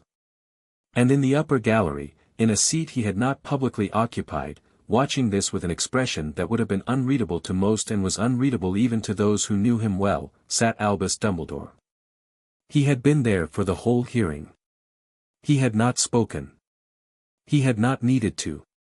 He had watched, with the careful patience of a man accustomed to the long view, while one of the pillars of his plan was taken apart by a goblin solicitor and an 11-year-old with the good sense to sit still and let the law work. His expression, as he looked at Harry, was not angry. It was not calculating, exactly, though calculation was part of it. It was something older than either of those things. It was the look of a man revising. Harry, across the chamber, looked up into the gallery. He found Dumbledore's face immediately, the way you find the source of a sound in a quiet room, and he held the old man's gaze for a long, unhurried moment. He did not look away first. He nodded once, a small, measured acknowledgement, the kind you give to someone across a room when you want them to know that you see them exactly as clearly as they think they see you. Then he turned back to Sirius, and he said, quietly, "Let's get out of here." "Where are we going?" Sirius asked, still holding his shoulder. "Gringotts," Harry said. "You need a healer, a bath, food that isn't whatever they serve in there, and then I need to show you something in your family vault." He paused. "And I have 43 pages of legal analysis arriving by owl sometime this afternoon that I'd like to read before dinner." Sirius blinked. 43 pages. From a girl called Hermione Granger. She's going to be at Hogwarts. I think you'll find her interesting. How old is she? 11. Sirius almost laughed. It came out rusty, like something that hadn't been used in 10 years, because it hadn't, but it came out. You've been free for less than 2 days and you're already collecting people. They collected me, really, Harry said. They were walking now, through the chamber toward the exit, and the assembled Wizengamot was parting in front of them the way people part in front of someone who is going somewhere purposefully and doesn't need anyone to move but will move past them regardless. "You, Hermione, the goblins." "I just showed up." "Just showed up," Sirius echoed, and the laugh was less rusty this time. James would have had something to say about that. "I'll bet he would," Harry said, and he said it warmly, not like a grief, but like acknowledging someone in the next room. They walked out of the Wizengamot chamber together, into the long ministry corridor with its moving floor mosaic and its echoing ceiling and its portrait of the current minister who had been avoiding all of Harry's attempts at communication through the correct channels and was probably right now watching his portrait avoid the corridor. The hearing was over. Sirius Black was free. The blocks were gone. The name was on the front page of the Prophet. And Dumbledore, sitting in his gallery seat with the chamber emptying around him, was looking at the door through which Harry had just walked, and doing the thing that Harry, with the accuracy of someone who had always had very good instincts and now had the magic to match them, had predicted he would do. He was revising. Chapter 3, Diagon Alley. The healers at St. Mungo's cleared Sirius in 3 hours, which was, the head healer told them, something of a record for a Dementor exposure case of that duration. The usual recovery time for 10 years in Azkaban was measured in months, not because the physical damage was irreparable but because the psychological architecture took time to rebuild, the slow work of convincing a mind that the present was real and the past was finished. Sirius sat through the examination with the focused patience of a man who had decided that anything, up to and including being poked with diagnostic wands by strangers in lime green robes, was preferable to cell 43, and he answered all the questions honestly and ate everything they brought him and charmed 3 of the 4 healers in the room within the first 30 minutes. The 4th one remained professionally unmoved. "You're doing better than you should be," she told him, in the tone of someone delivering a medical assessment rather than a compliment. "I had a visitor," Sirius said. She looked at Harry, who was sitting in the corner chair reading the first 12 pages of Hermione Granger's legal analysis, which had arrived by a very confident-looking owl at roughly the same time Sirius's blood replenishment potion had. She said, in the way of someone who was not entirely sure what to do with the information that an 11-year-old had apparently single-handedly kept a Dementor exposure patient from psychological collapse. She made a note on her clipboard. Hermione's analysis was extraordinary. Harry had expected competence, the letter had made it clear she was meticulous, but what he was reading was something beyond competence. She had not simply catalogued the relevant statutes. She had mapped them against each other, tracked the precedents, noted the points where the law had been quietly amended in the last 20 years in ways that seemed, on the surface, administrative, and were on closer examination specifically targeted at weakening the protections that the Ancient Rights Act offered to lordship-class heirs. She had footnoted everything. The footnotes were sometimes longer than the main text. He was on page 11 when he found a section titled Concerning the Deliberate Erosion of Hereditary Protections, 1975 to 1990, a pattern, and he stopped and read it 3 times, because what it was describing, with 17 citations and a very restrained but unmistakable thread of outrage running through the legal language, was a quiet, sustained legislative campaign to ensure that the laws protecting people in Harry's precise situation were progressively weakened over exactly the period during which Harry had been in that situation.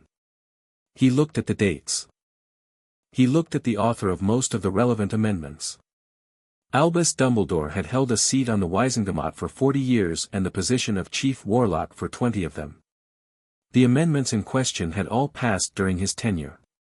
Harry closed the document.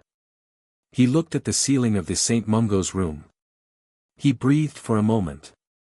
Then he opened it again and kept reading, because Hermione Granger had put the work in and the least he could do was finish it. 3 days after the hearing, Sirius was well enough to go to Diagon Alley.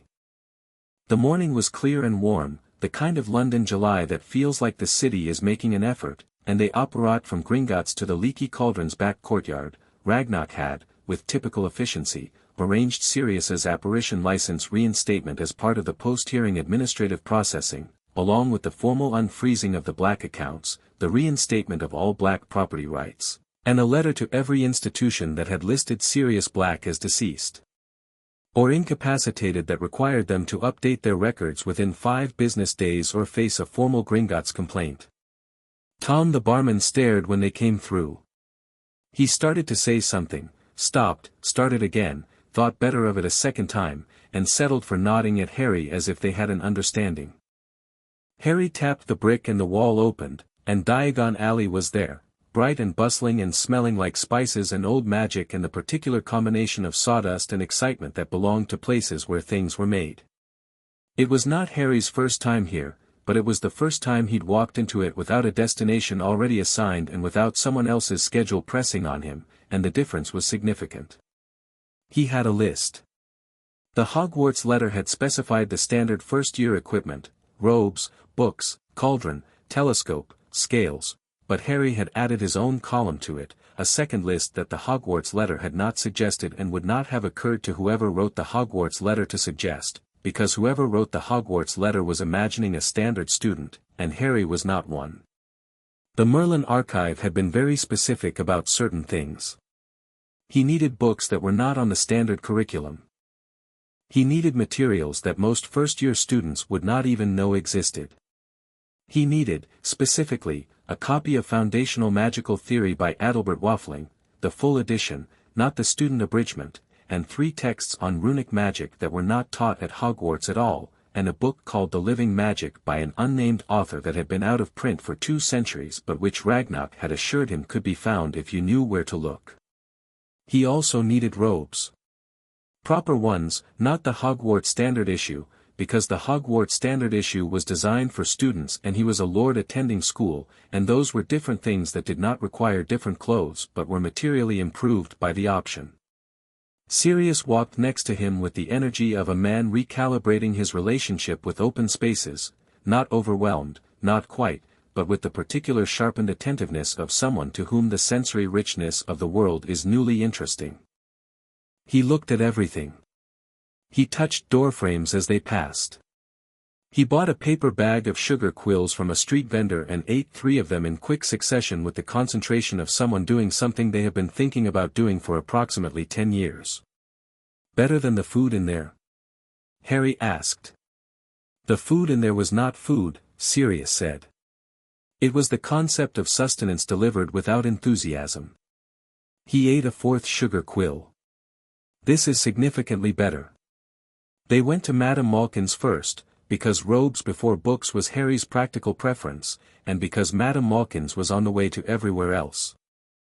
The shop was moderate busy when they arrived, 2 other students being measured, a mother browsing formal robes at the back, and Madame Malkin herself came forward when Harry and Sirius came in, with the professional smile of a woman who had been dressing the wizarding world for decades and could read a customer's requirements before they said a word. She looked at Harry. She looked at the crest on his current robe. She said, Hogwarts, and Harry said, yes, and dress robes as well, please, and she took him to the fitting area with the efficiently pleasant briskness of someone who was very good at her job. The boy on the other fitting platform looked at Harry with the frank assessment that children of a certain upbringing used as a social instrument, not rude, exactly, but not shy either. He was blond and well-dressed and carrying himself with the easy confidence of someone who had always been told that the room was his to evaluate. You're him, the boy said. Not aggressively. Straightforwardly, in the tone of someone confirming a fact. The one in the paper. Harry Potter-Black-Merlin, Harry said, because there seemed no point in being indirect about it. Draco Malfoy. He paused. Heir of Malfoy. Harry nodded. Are you starting at Hogwarts this year? Yes. Draco looked at him with the particular focus of someone taking a rapid inventory. My father expected you'd be sorted into Gryffindor, he said. Like your father. He didn't seem pleased about the Prophet article. What do you think? Harry asked. Draco considered this with what appeared to be genuine thought, which was not what Harry had expected and adjusted his assessment of the boy accordingly. I think, Draco said carefully, that you've done something rather extraordinary in a very short time, and that several important people are angry about it, and that they're trying to decide whether to manage you or oppose you. He met Harry's eyes. I think the smart position is to wait and see what you actually are before deciding where to stand. Harry looked at him for a moment. Madame Malkin was pinning his robe hem and showing no sign of having heard anything. Sirius was looking at formal robes with the expression of a man who had been denied access to good fabric for a decade and was making up for lost time. That's a reasonable position, Harry said. My father would be very angry if he heard me say that, Draco said, with a slight and complicated expression that Harry catalogued carefully. Then it's probably the right thing to say, Harry said. Do you want to walk to the bookshop after this? I have an extended list. Draco blinked. He appeared to have expected several possible responses to his carefully diplomatic statement and had not expected this one. Extended how? 2 pages. One of them is the Hogwarts list. The other is mine. Harry glanced at him. I'm guessing your family has a library. We have a substantial library, Draco said, with the reflexive Malfoy response, and then, because he was apparently thinking faster than the script, though some of what we have is restricted. Restricted by whom? The Ministry, mostly. Harry thought about the legislative campaign Hermione had documented, about who had written the amendments, about what kind of wizarding world deliberately made information harder to access. The Ministry, he said, in a tone that made Draco look at him sharply, has a rather flexible definition of restricted.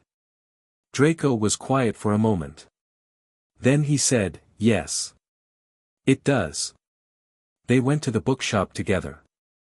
Flourish and Blots was having a good summer. The shelves were full and the staff were harried and there was a signing in the back, some celebrity author Harry didn't know, and the place smelled gloriously of paper and binding glue and the faint persistent smell of old magic that clung to books that had been enchanted at any point in their history. Harry went to the standard school section first and collected the required texts with the efficient movements of someone who had been thinking about what he needed and where it would be.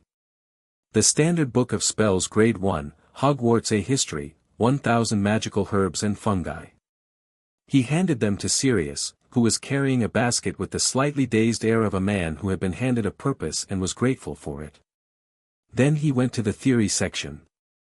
Draco followed, with the attitude of someone who was not admitting that this was interesting and was therefore doing it very openly. He watched Harry scan the shelves, pull books out and check their editions, replace two that weren't the right version, tuck a third under his arm. Foundational Magical Theory, Draco said, reading the spine of one of Harry's selections. That's the university text. Third year at the earliest. It's a first-year text, Harry said. It was removed from the Hogwarts curriculum in 1971. He pulled it off the shelf. Changed to the student abridgment. Which leaves out chapter 7 through 15. Which cover what? The actual theory, Harry said. Draco looked at him. Harry kept scanning the shelf. Chapters 1 through 6 are history. 7 through 15 are the mathematical and conceptual framework underlying all spell construction. If you understand that framework, you can deconstruct any existing spell and modify it. You can construct new ones from first principles. Chapters 7 through 15 are why some people can innovate with magic and some people can only repeat what they're taught. Draco was quiet for a moment. My father taught me privately, he said. He used the full text. Harry looked at him. Good, he said simply. Most students haven't read it, Draco said. Yes, Harry said. He moved to the next shelf. And that means they'll spend 7 years at Hogwarts learning to perform magic they don't understand, which keeps them dependent on people who set the curriculum. He pulled another book, checked the copyright date, put it back and tried the next one. The Hogwarts curriculum hasn't been significantly revised in 40 years. Who do you suppose approves curriculum changes? Draco was quiet for slightly longer this time. Dumbledore, he said. Dumbledore, Harry agreed, without particular emphasis. He found the runic magic text he wanted, a broad green-spined volume titled Elder Signs and Living Language, a complete practitioner's guide, and added it to his stack. Draco picked up a copy of the same book and looked at the back cover. He put it in his own basket without comment. The living magic text was not on the shelf, which Harry had expected. He found one of the staff members, a young witch with ink on her fingers who was restocking divination texts, and described what he was looking for. She disappeared into the back and came out 10 minutes later with an expression of someone who had found something in a box they hadn't opened in years. Third basement archive, she said. 2 copies. Both the 1693 edition. She looked at the book, which was slim and very dark green, almost black, with no title on the cover and a spine that was embossed with a simple symbol, a circle with a line through it, which Harry recognized from the Merlin archive as the oldest symbol of unmediated magic, the kind that predated the standardization of spellcasting into Latin incantations. Are you sure you want this? It's been in archive for, I'd have to check, but it's been quite a while. Yes, Harry said. It'll need a reading compulsion lifted, she said. We don't usually sell archive stock without, I can do it, Harry said, and held his hand over the cover, and the compulsion came apart without resistance, like a knot untied rather than cut, and the witch looked at his hand and then at his face and then decided to add it to his account without any further discussion. Draco watched this. "You've had the blocks removed," he said, when they were moving toward the counter. "Yes," Harry said. "How much?" Draco stopped. Rephrased.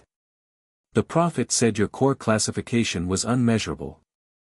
That's what the ritual record showed." Draco was quiet. He had the look of someone processing several things at once, and doing it honestly, which Harry had come to appreciate in the last hour as a genuine character trait rather than a performance. A lot of people performed honesty. Draco Malfoy, Harry was beginning to suspect, actually thought. "My father is going to want information," Draco said finally. "About you. What you're planning. What kind of political position you're going to take." "I know," Harry said. "He's going to put pressure on me too." "I know that too," Harry said. "You don't have to tell him anything you don't want to." He paid for his books and handed several of them to Sirius to carry. "But if you want to, you can tell him this: I'm not his enemy and I'm not his ally. I'm my own position. And the old alliances your family made with the House of Potter and the House of Black are still on the books, which means technically Lucius Malfoy owes me 2 votes in any Wisengamot session where I choose to call the debt." He glanced at Draco. "You can decide whether to tell him that or not." Draco stared at him. "Are those actually on the books?" "Brassclaw found them yesterday," Harry said. 1973, your grandfather signed them." Draco's expression cycled through several things very quickly, and what landed was something that was almost, under the Malfoy training and the Malfoy reserve and the complicated emotional arithmetic of being Lucius Malfoy's son, amusement. "My father," Draco said, "is going to have a remarkable evening." "I hope so," Harry said pleasantly. They ate lunch at the Leaky Cauldron. Sirius ordered approximately everything on the menu with the determination of a man who had been thinking about food for 10 years and was not going to be modest about it, and Harry read through more of Hermione's analysis while Sirius ate and the midday crowd moved around them. "You're reading that girl's 43 pages, Sirius said. 31 more to go, Harry said. "Tell me about her." Harry considered. "Smart. Methodical. Writes like she's been thinking about something for a long time and is relieved to finally have someone to tell it to. She's Muggle-born, which means she's coming at all of this from outside the assumptions everyone else has, which is actually a significant advantage." He turned a page. "She found 2 statutes the prophet's correspondent missed." Sirius raised an eyebrow. "A first year. She's been in Diagon Alley every day this week reading law books," Harry said. "Because she wanted to understand the situation properly before she wrote to me." He paused. "I like her." "You've never met her." "I've read 20 pages she wrote at high speed to someone she'd never met because she thought it was important," Harry said. "That tells you a lot about a person." Sirius looked at him for a moment with the expression he'd been developing over the last 3 days, the one that was still recalibrating, still adjusting to the fact that the child he was looking at was not a child in the usual sense but also was not a child, was simply something else, something that had been compressed for so long that the expansion of it was still ongoing. "You know you're extraordinary," Sirius said. "I want to make sure you know that." Harry looked up from the papers. He considered this. "I know I'm powerful," he said carefully. "I know I've had an unusual few days. I don't think he stopped. Tried again. "I think I'm just doing things that needed to be done. Sirius needs to be free. The blocks needed to come off. The name needed to be on the record." He shrugged. "None of that's extraordinary. It's just correct." Sirius looked at him for a long moment. "James used to say things like that," he said. "And then do something extraordinary and look mildly surprised that everyone was impressed." "Was that annoying?" "Tremendously," Sirius said. "We loved him desperately for it." He went back to his food. After a moment he said, without looking up, "I want to be good at this. Being your, whatever I am. Guardian, if you'll have me." You are my guardian, Harry said. You have been since the 1st of November 1981. I just needed to catch up on the paperwork. Sirius's fork was very still on his plate for a second. Right, he said. Good. He cleared his throat. Good. Eat your lunch, Harry said. I am, Sirius said. I absolutely am. Ollivander's was last. It was always last, in Harry's understanding, not because of any formal ordering but because it had a quality that warranted being the final thing in a day of significant things. The narrow dusty shop with its towering shelves of wand boxes had a presence that most buildings didn't, the kind of presence that came from being saturated in a single purpose over a very long time. The magic in the walls was dense and old and not entirely predictable, and the air tasted faintly of sawdust and cedar and something else, something that had no name but that Harry recognized as the ambient signature of 10,000 wands that had passed through this space looking for their other half. Garrick Ollivander was behind the counter when Harry pushed open the door, and he looked up, and his pale, lamp-like eyes landed on Harry with the focused intensity of a man who did one thing and did it completely. Harry Potter, he said, and then he paused, and he looked at the crest on Harry's robe, and something moved in his expression. Lord Potter-Black-Merlin, he corrected himself, in the tone of a man who understood what names meant, professionally and otherwise. I wondered when you'd come. Have you been expecting me? Harry asked. In a general sense, Ollivander said. I made your parents' wands.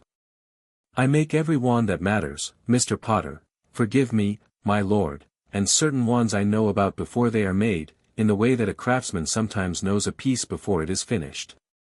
He was already moving among his shelves, fingers trailing lightly over the boxes. Your father, mahogany, 11 inches, pliable. Excellent for transfiguration. His fingers paused. Your mother, willow, 10 1/4, swishy. Rather good for charm work. He turned with a narrow box and set it on the counter. Try this. Holly, 11 inches, phoenix feather core. Harry looked at the box. He did not pick it up.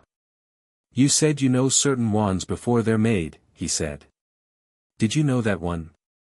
Ollivander looked at him. His expression was very careful. Yes, he said. Whose core? A very small pause. The phoenix whose tail feather is in that wand, Ollivander said, gave only one other feather. The wand that contains the other feather was used to kill your parents. The shop was very still. Outside, Diagon Alley went about its business. Inside, the light filtered through dusty windows and neither of them moved. So you're giving me the brother wand of Voldemort's wand, Harry said. Ollivander did not flinch at the name. It chose you, he said. In my analysis. But you haven't confirmed it, Harry said. You haven't picked it up. Harry looked at the box. He looked at Ollivander. He looked at the shelves around him, the thousands of boxes, the accumulated selection of 10,000 matches between a person and a piece of wood and a core that connected them. He picked up the wand. It was warm in his hand. The warmth moved up his arm and settled in his chest, and it was fine. It was more than fine.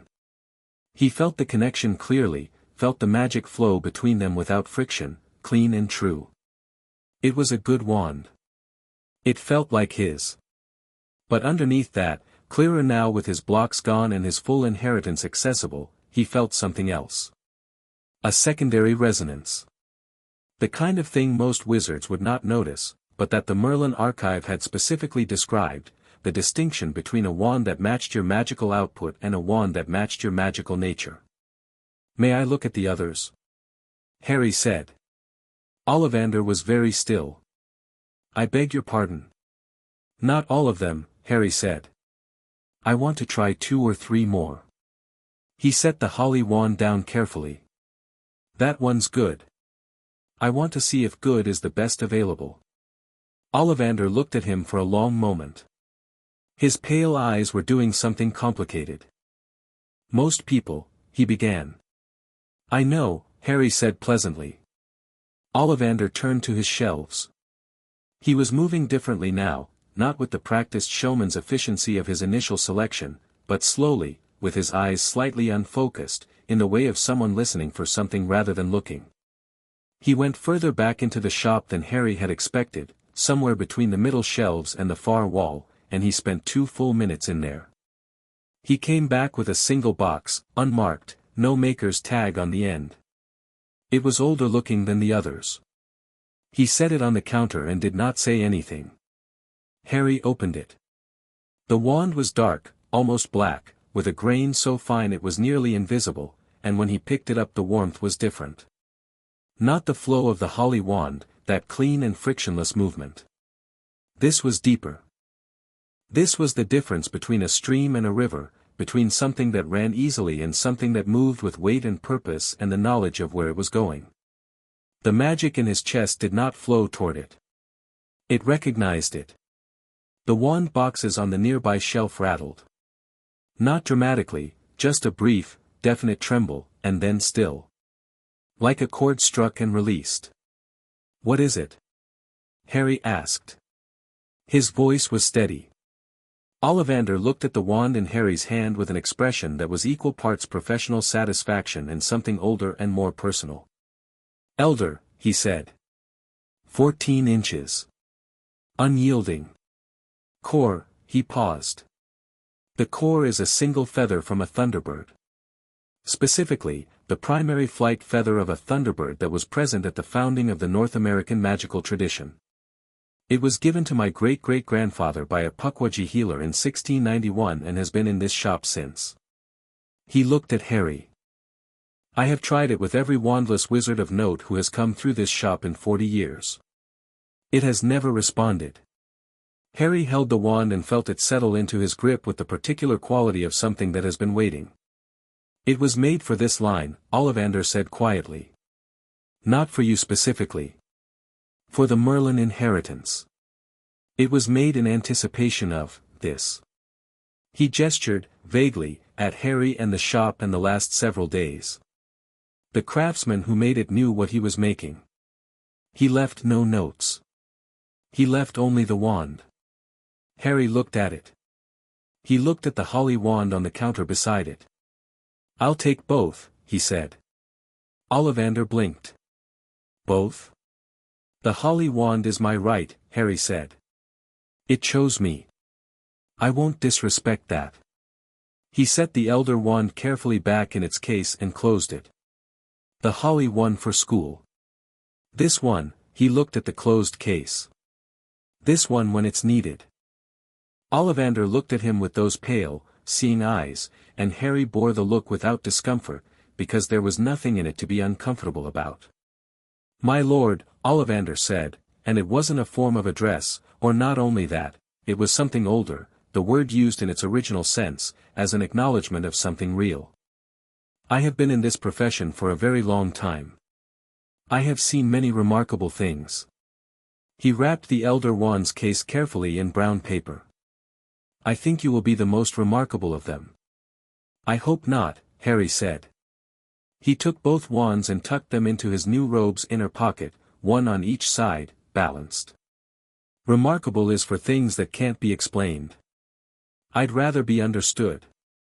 He paid, and thanked Ollivander, and walked out into Diagon Alley where Sirius was waiting, leaning against the wall with a sugar quill in one hand and the expression of someone who had eaten well and been in the sun for an hour and was beginning, tentatively, to believe that this was real.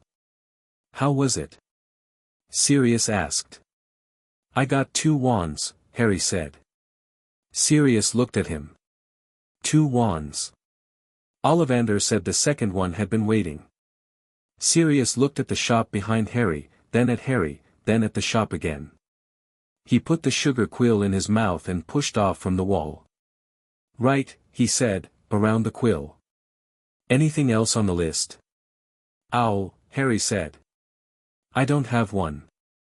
"Let's get you an owl," Sirius said, and they walked, and the alley moved around them in its bright summer way, and somewhere in an office in the ministry a number of important people were having a number of important conversations about what to do about a name on a newspaper front page, and somewhere in Hogwarts a man was writing and crossing out and rewriting a letter that he could not seem to get right, and none of that was here, in the alley, in the ordinary good weight of a sunny afternoon and the smell of every kind of magic that exists in a place where it is made and sold and practiced and loved. The owl was a tawny, compact, bright-eyed, with the efficient demeanor of a bird who had decided its job was important and was doing it properly. Harry named her on the spot. Kestrel, he told Sirius. Good name, Sirius said. For a bird that knows where it's going, Harry said.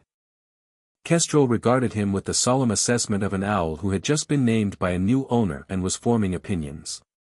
Apparently she approved, because she climbed from the perch to Harry's forearm and sat there with her feet very precisely placed, like a professional. They were heading back through the alley toward the leaky cauldron when the other thing happened. Not an ambush, nothing so dramatic. A group of men in ministry robes, moving in the direction of Gringotts, moving with the particular determined unhurriedness of people who have been sent somewhere they'd rather not go but have been sent authoritatively. The man at the front of the group was tall, silver-haired, and had the kind of handsome face that belonged to someone who had been very good-looking once and had since become aware of what that was worth. He moved through the alley the way powerful people move, not pushing through crowds, never that, just allowing a space to appear ahead of him. Lucius Malfoy. He saw Harry. He also saw Sirius, and the expression that moved across his face at the sight of Sirius free and upright and eating a sugar quill was extremely brief and extremely controlled, but it was there. He stopped. His companion stopped. The crowd around them made the small automatic adjustments of people who have suddenly decided there's something very interesting elsewhere. Lord Potter-Black-Merlin, Malfoy said. His voice was smooth and measured. I had hoped we might meet before Hogwarts. Lord Malfoy, Harry said. He didn't stop walking, but he moderated his pace enough that they could speak without Malfoy having to move uncomfortably. I was just at Flourish and Blots. I believe your son may be there still. Something moved in Malfoy's eyes at the mention of Draco. Not quite calculation, something more personal than that. Yes. I left him there while I attended to. He looked at Harry with the measured appraisal of a man very practiced at measuring. You've had an eventful few days. Yes, Harry agreed. There are people, Malfoy said carefully, who are concerned about the pace of events. Who feel that matters of this weight might benefit from more considered progression. And are you one of those people? Harry asked. Malfoy's expression was very controlled. I am a man who values stability, he said. I value justice, Harry said. The two aren't incompatible, in my experience. Though they do sometimes move at different speeds. He looked at Malfoy pleasantly. I understand my solicitor has been in contact with yours about the 1973 alliance compact between the Malfoy house and the Black House. The one that transferred to me with the inheritance. The smoothness of Malfoy's expression did not crack. But something behind it went very still. I was made aware, he said.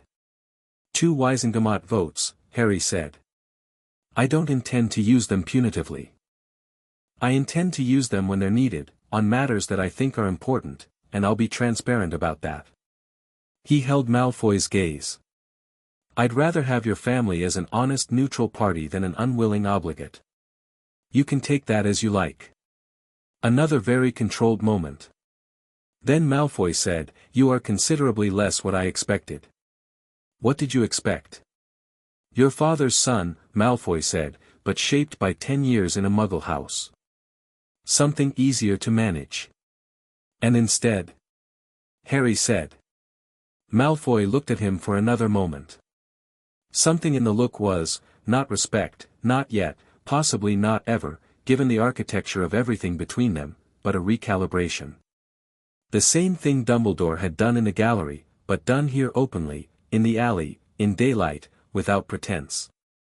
Instead, Malfoy said, You are something I will need to think about. Take your time, Harry said. I'll be at Hogwarts. He started walking again. Kestrel adjusted her feet on his arm. It was good to meet you properly, Lord Malfoy.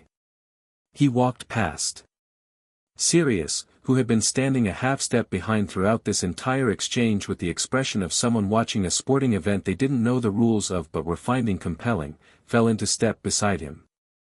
"Well," Sirius said, after a moment. Harry said. Lucius Malfoy just looked at an 11-year-old like he wasn't sure whether to be frightened. "He'll decide he's not," Harry said. "And then he'll watch and wait and decide later. That's his pattern. And if he decides to oppose you?" Harry considered this. "I have 2 of his votes and the Black family's complete financial records going back 4 generations," he said mildly. "I think he'll be very careful." Sirius was quiet for a beat. "Your mum would have loved you," he said. "She would have found you completely terrifying and loved you completely." Harry smiled. It was a real smile, not the measured, careful expression he'd been managing with everyone else, but something open and warm and young, the kind that belonged to a boy who was just, underneath everything, glad to be here. "Tell me more about her," he said. And Sirius did, all the way back to the leaky cauldron, talking about Lily Evans who became Lily Potter, who had red hair and a laugh that carried and magic so precise it made the world look clumsy, and Harry listened to every word the way he listened to the Merlin archive, not like information, but like memory finding its way home. The formal Hogwarts letter arrived 3 days before the 1st of September. It was not the standard letter. Harry opened it and found that the parchment was heavier than usual, the seal more elaborate, and the address read, Lord Harry James Potter-Black-Merlin, Gringotts Bank, London, residing under the hospitality of Director Ragnok. Below the formal address, the letter confirmed his place at Hogwarts School, listed his school supplies, with a note from the Board of Governors that the standard uniform list had been amended to allow for robes bearing the crest of established noble houses, and included a separate sealed note from Professor McGonagall. He opened that separately. Lord Potter-Black-Merlin, I want to be plain with you, as I think you deserve plainness. I have been at Hogwarts for a great many years and I have seen a great many students come through those doors. I did not do enough for you before now. I want to do better. If you will give me the chance, I will. M. McGonagall. Harry read it twice. Then he wrote back, Professor McGonagall, I would appreciate that very much. I'll see you on the 1st. Harry. He sent it with Kestrel, who left with the serious efficiency of a bird who had decided delivering important mail was her primary contribution to the world and was committed to it. That evening, sitting in the Gringotts residential wing with the last of Hermione's 43 pages finished and annotated and Sirius asleep in the next room and the Merlin archive spread across the table in front of him, Harry wrote 3 more letters. One to Hermione, responding to 4 points in her analysis he wanted to discuss, adding 2 points of his own she'd missed, and confirming he'd see her on the train. One to Ragnok, confirming his review of the Merlin vault materials and requesting a full inventory of the vault itself, which he was ready to open. One to the Daily Prophet's editorial desk, brief, 1 paragraph, confirming that Lord Potter-Black-Merlin would be attending Hogwarts this September and expected to take his Wisengamot seat at the November session. He paused before sealing the last one.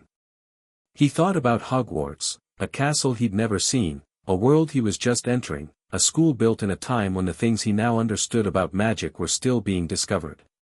He thought about sitting in a classroom and learning spells he already knew the theory behind, about navigating a social landscape that had been partially scrambling to accommodate him for a week and had not yet finished. He thought about Dumbledore, who would be there, who was the headmaster, who had put 13 locks on him at 5 years old and spent a decade building a world around his powerlessness. He thought about walking into that castle. He felt, running through him, the deep and uncontained magic of 3 ancient houses, the weight of a name that took 3 parts to say, the warmth of an elder wand in its case in his pocket and a holly wand in his hand and an owl on the windowsill and a godfather sleeping in the next room. He felt ready. He sealed the letter and sent it. Kestrel didn't even wait until morning.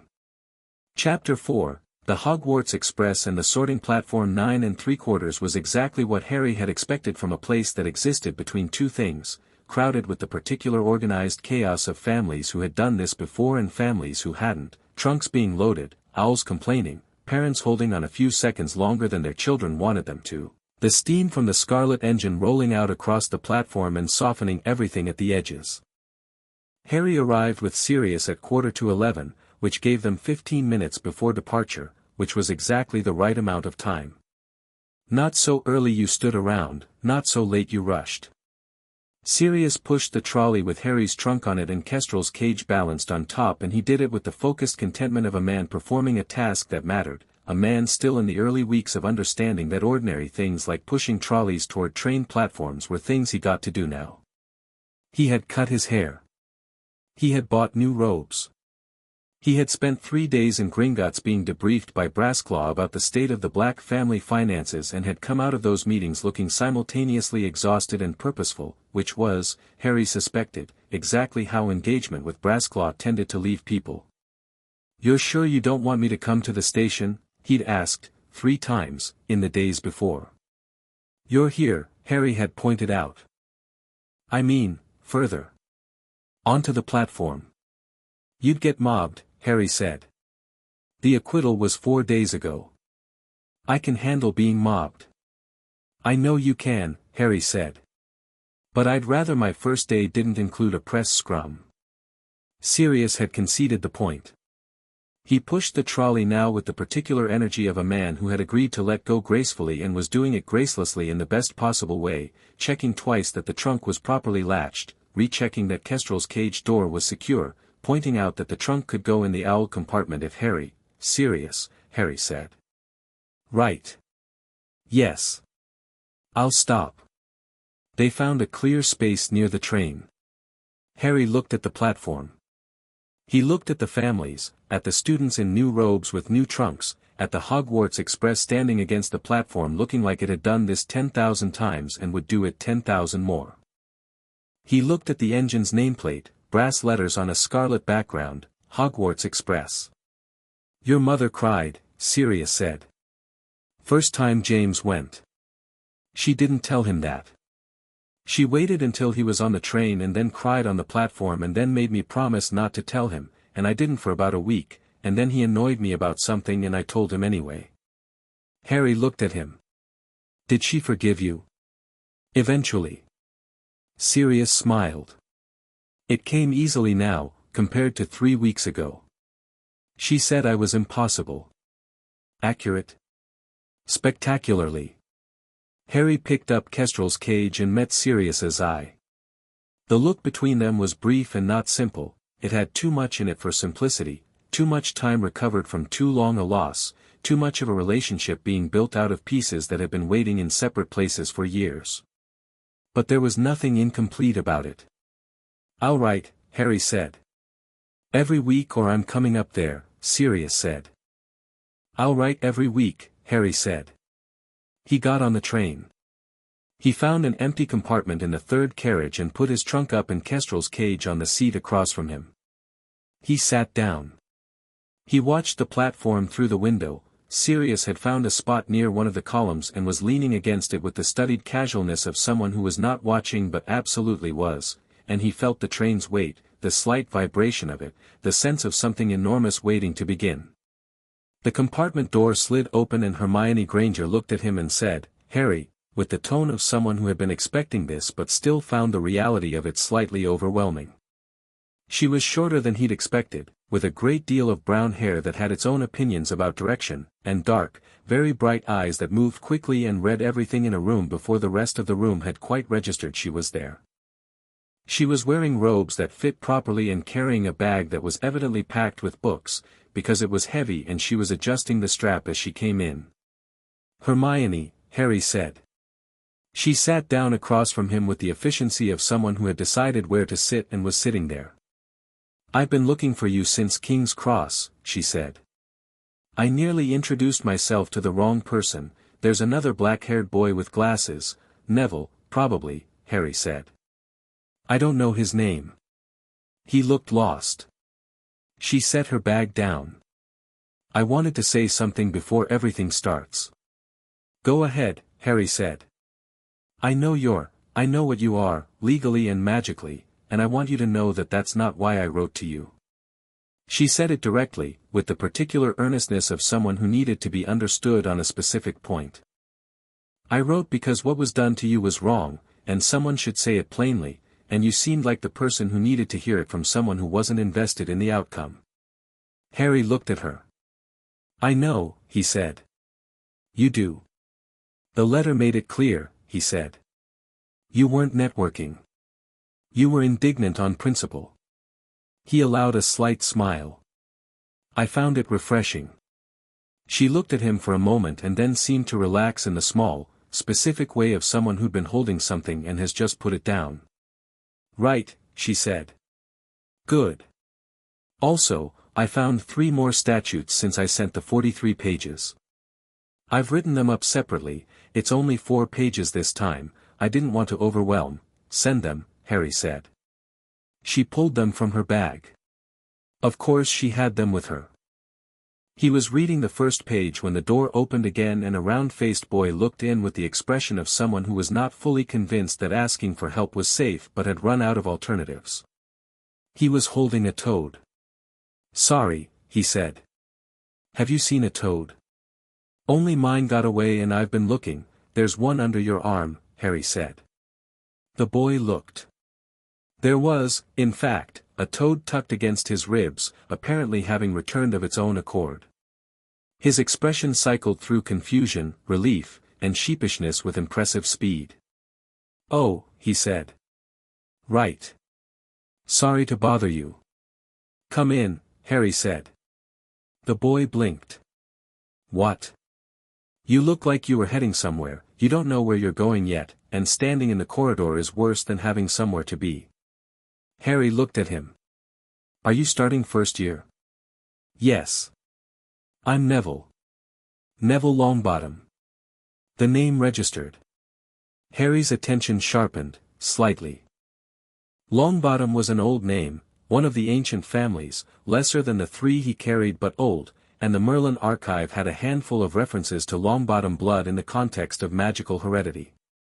More relevantly, he knew, from Hermione's analysis, that Augusta Longbottom had been petitioning the Wisengamot on behalf of her grandson since 1982 for a formal inquiry into the attack that had incapacitated his parents. He looked at Neville Longbottom, who was holding a toad and looking uncertain about whether the invitation was genuine. Harry Potter-Black-Merlin, Harry said. And that's Hermione Granger. Sit down, Neville. Neville sat.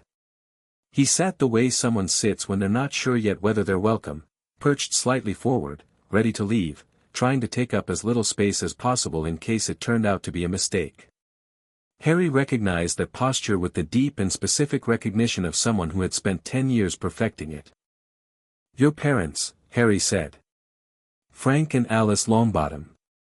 They were Aurors. Neville went still. It was the particular stillness of someone who is not used to the subject being raised directly. Yes, he said. They were attacked. They're at St. Mungo's.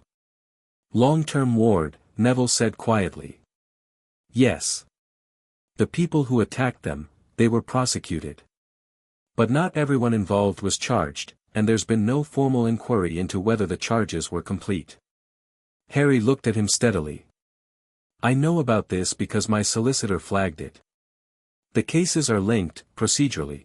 Some of the same decisions that kept Sirius Black imprisoned without trial also closed the investigation into your parents' attackers before it was finished. Neville was looking at him with an expression that was very careful, the way people look at something they want very much and don't trust themselves to want too openly. I'm going to raise the issue at the November Wisengamot session, Harry said. The full inquiry your grandmother has been requesting. I can't promise the outcome. But I can put it on the record, formally, and I have enough weight to make sure it stays there. He looked at Neville directly. I thought you should know.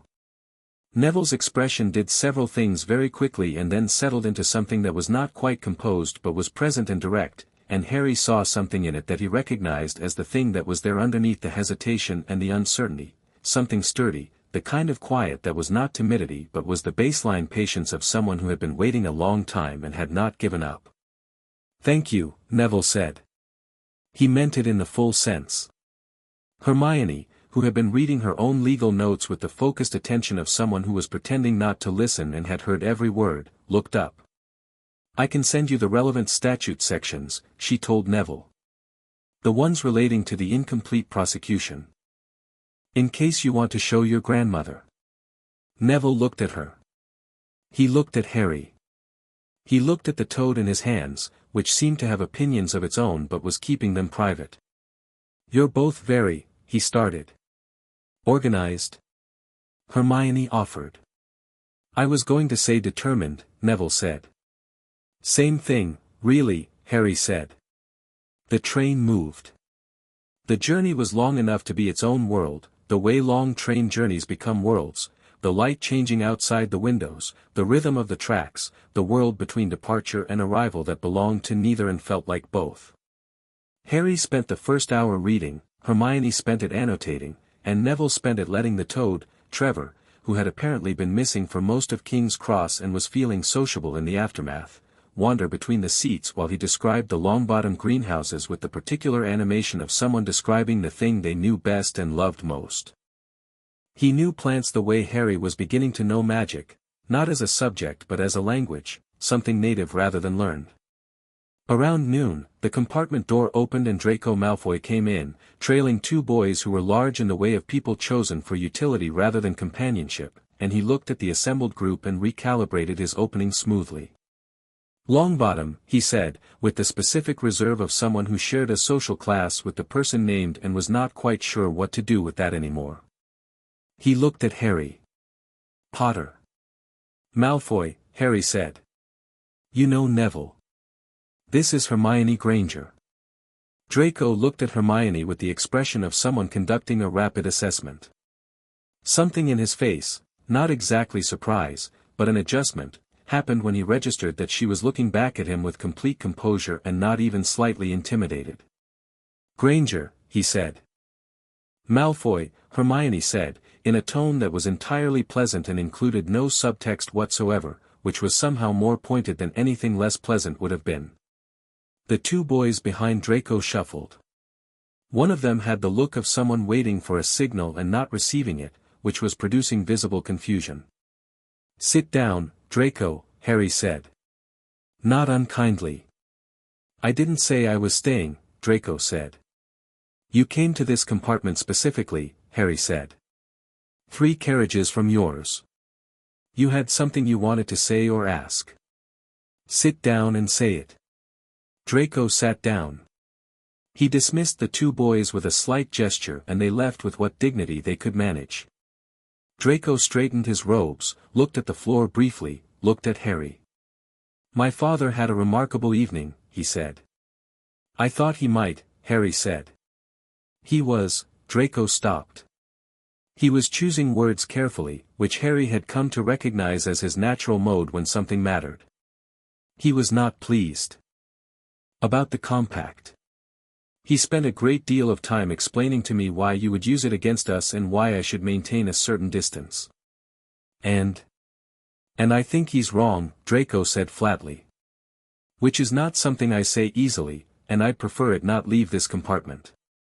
Neville, who had been listening to this exchange with the expression of someone watching something they didn't entirely follow but found compelling, looked very carefully at his toad. "What changed his mind?" Harry asked. "Or almost changed it." "He sat with the Wisengamot records for most of the night," Draco said. "The ones covering the last 20 years. The ones showing what you apparently showed to someone else recently." He glanced at Hermione, who had clearly provided the framework for this, and had the good grace to look slightly acknowledging. He saw the pattern. In the legislation. He looked at Harry. "He won't say it directly. He won't act on it directly. But he saw it. What's he going to do?" Harry asked. "Wait," Draco said. "Which is what he always does. But he's going to wait more carefully." He paused. "He told me to watch you and report back. Are you going to?" Harry asked. A long pause. "I'm going to watch you," Draco said. "Reporting back is a different matter." Harry nodded. That was, he thought, an honest answer. Maybe the most honest thing Draco Malfoy had said to anyone in some time. The architecture of a life where honesty had to be rationed carefully was visible in the way he said it, the slight precision of it, the calibrated disclosure. Fair enough, Harry said. Draco stayed for the rest of the journey, which Harry suspected surprised him. He and Hermione disagreed about the historical accuracy of a section of Hogwarts, a history with the energy of two people who disagreed about things for sport and were enjoying themselves, and Neville discovered that Draco knew rather a lot about herbology through his estate's formal gardens, and the two of them spent 40 minutes discussing something called dragon's blood cactus that Harry understood none of but listened to with genuine interest. The sky outside turned purple and then dark, and then the lights in the compartment came on and someone came down the corridor selling sweets, and Harry bought enough for all four of them, and Kestrel emerged from her cage to sit on Harry's shoulder and be formal about it. "Does she always look like that?" Neville asked. "Like what?" "Like she's conducting a meeting," Neville said. "I think so," Harry said. "She's wonderful," Hermione said, with the tone of someone who had not wanted to say that but couldn't help it. Kestrel looked at Hermione and extended one foot very slightly, which appeared to be the owl equivalent of a formal acknowledgement.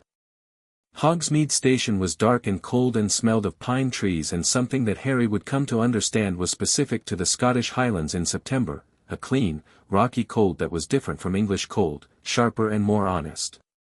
The train breathed steam into the darkness.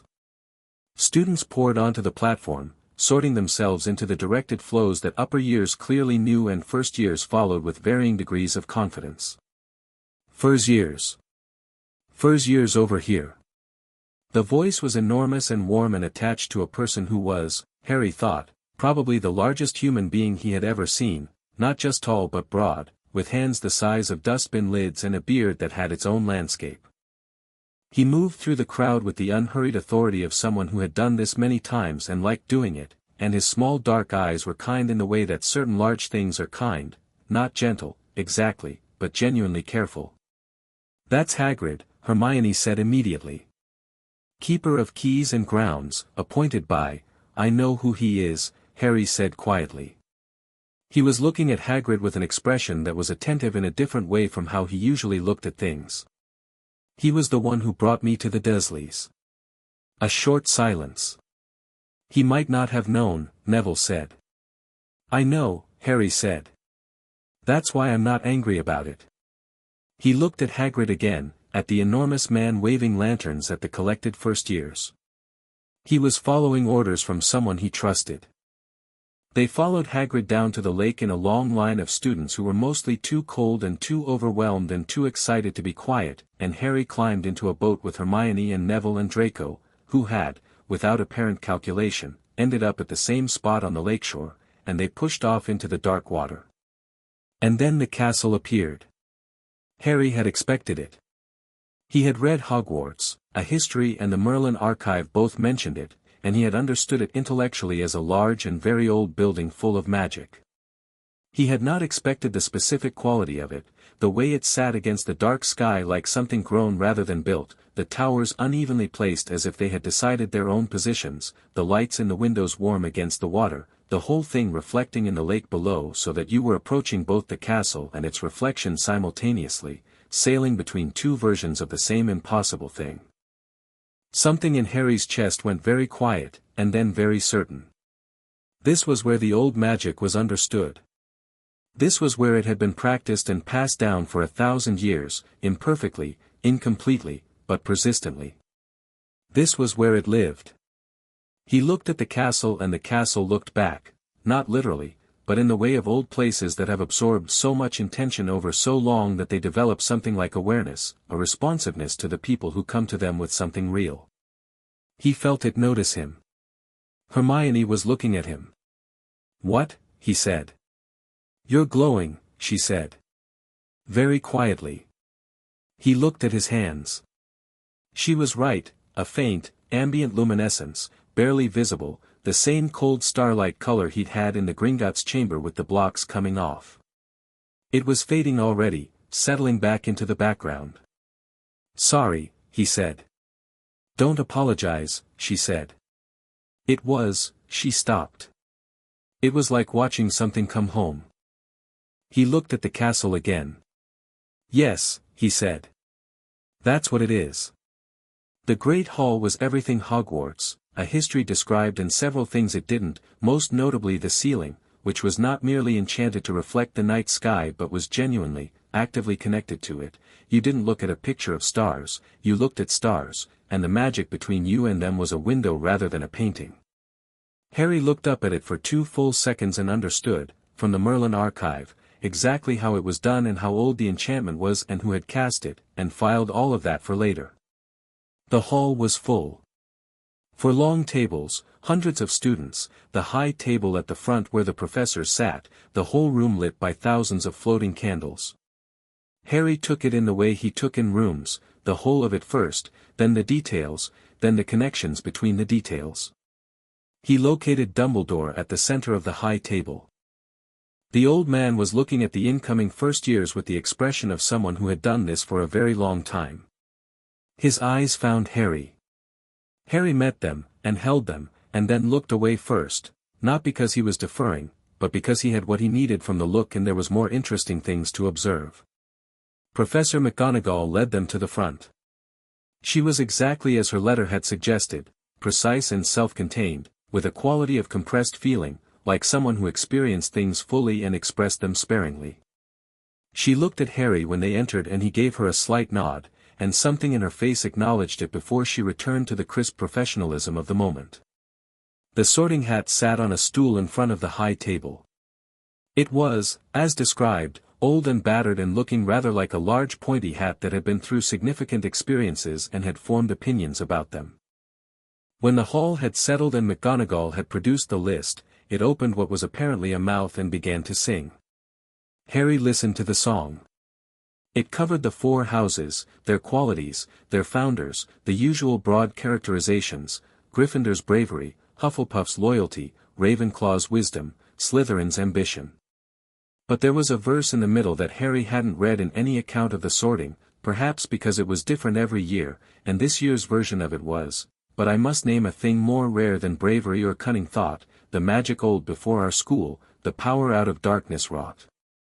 If such should come to this old hall then know, old magic knows its own, and I may need a moment, friends, to think on what has never been shown."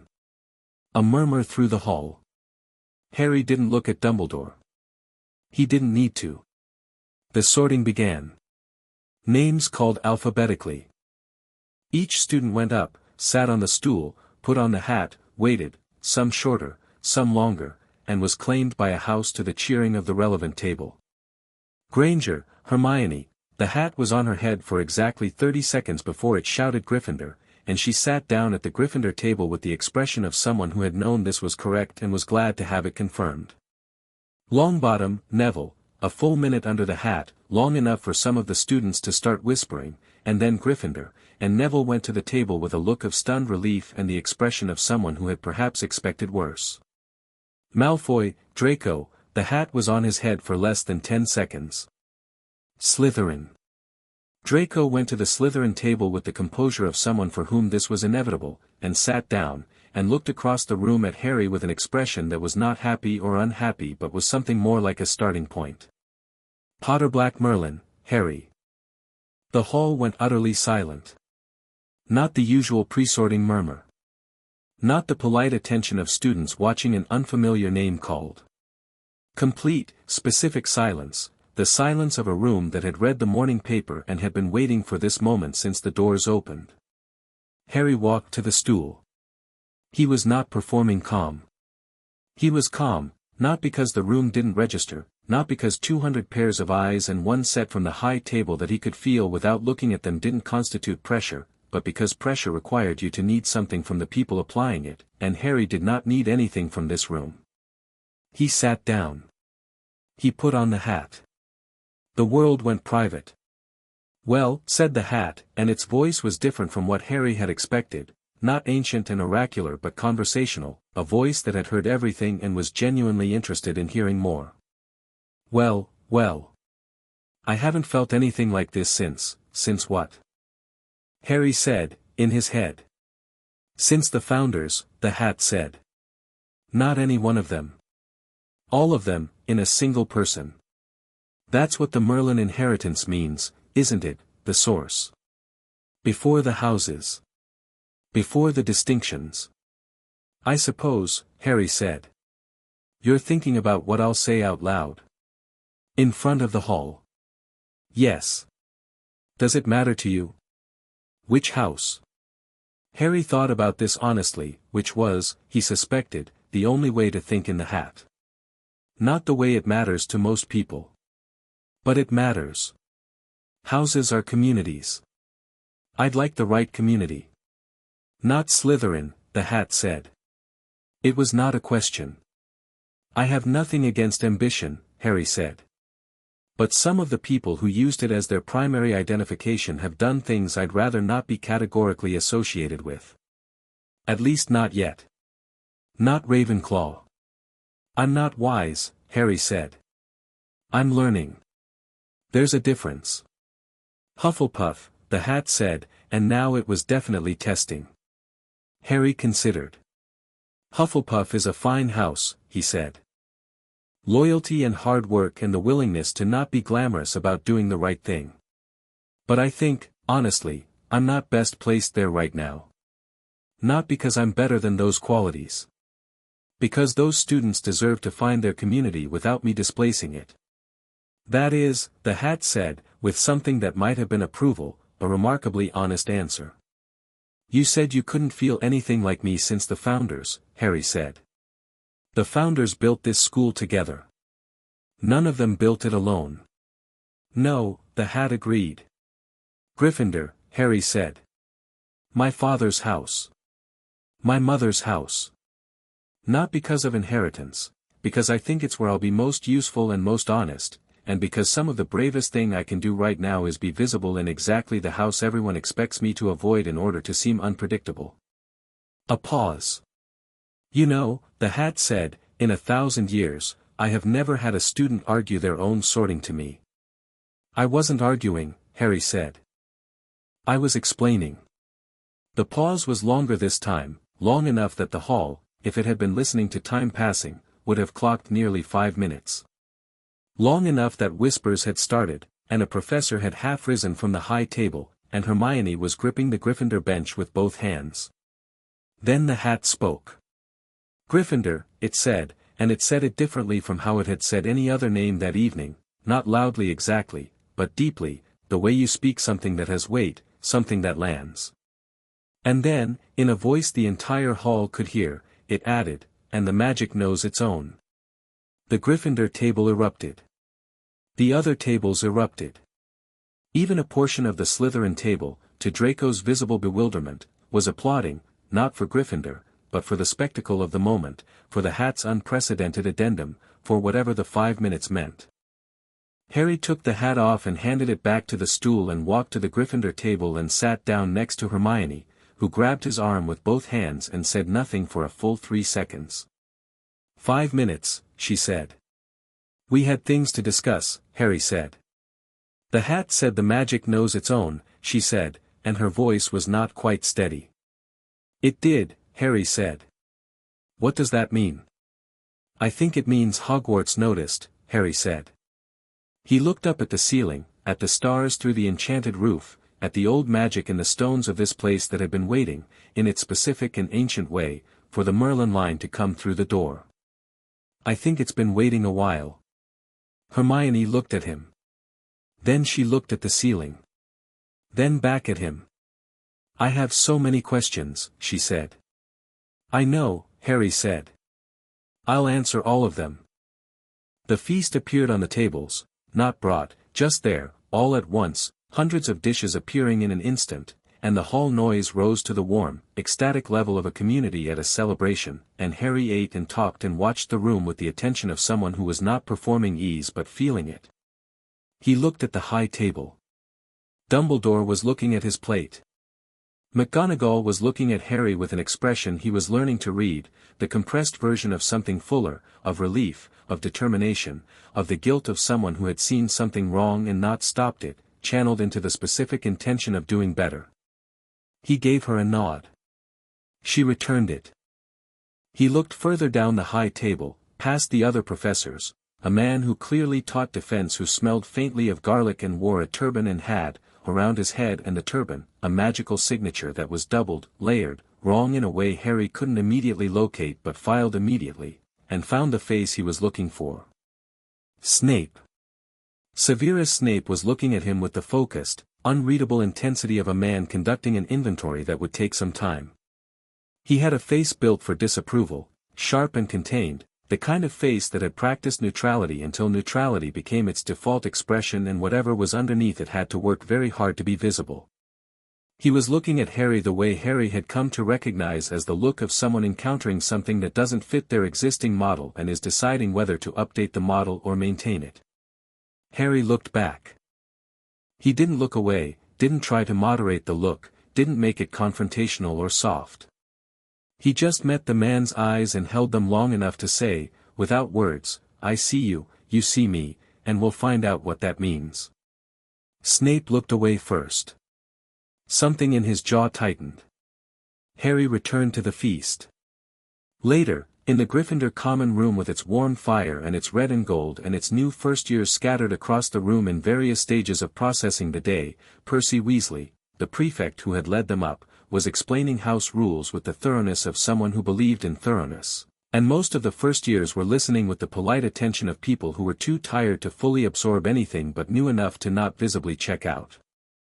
A set of twins, Harry had noticed them at the Gryffindor table, identical grins, the specific energy of people who were both very clever and very committed to not being taken seriously, had been watching Harry all evening from a comfortable distance. Now one of them dropped into the armchair across from where Harry was sitting by the fire. "Fred Weasley," he said. "Or George. We haven't decided yet." "Harry Potter-Black-Merlin," Harry said. "We know," said the other twin, settling on the arm of the same chair. "The whole country knows. Have done since Monday. Bit of an entrance." "It wasn't designed to be," Harry said. "No, that's what made it good," said the first twin, Fred. Harry had decided, based purely on the fractionally higher energy. If you design an entrance, everyone can see the design. If you just are yourself, in public, loudly, then the entrance is a side effect, George finished. "That's better. More honest." Harry looked at them. "You know something about making an entrance," he said. "We're working on it," Fred said modestly. "Give us a few years." "What do you need?" Harry asked. They both looked at him. "I beg your pardon," George said. "You're doing something. Building something, probably. You have that look." Harry looked at them. The look of people who have an idea that's bigger than their current resources. "What do you need?" Another shared look between them, one of those volleys of communication conducted entirely in micro-expression that close pairs develop, and then Fred said slowly, "Research materials, mostly. There are books in restricted sections that would be useful if you happen to have access to the kind of resource. Make me a list," Harry said. A short pause. "Just like that?" George said. "You're in my house," Harry said. "I assume you're broadly trustworthy. If you turn out not to be, I'll deal with it then." He looked at them. "Is what you're building harmful to anyone?" "Comedically inconvenient at worst," Fred said. "For the right people," George added. "Make me a list," Harry said again. The twin expressions, which had been hovering in the territory of wary and interested, converged on something that was genuinely, freely delighted. "You know," Fred said, "we had a theory that you were going to be either enormous fun or a complete nightmare."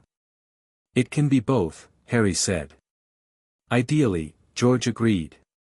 Hermione, who had been pretending to read beside the fire, looked at Harry over the top of her book with an expression that asked, plainly, whether enabling the Weasley twins was the wisest first-night decision.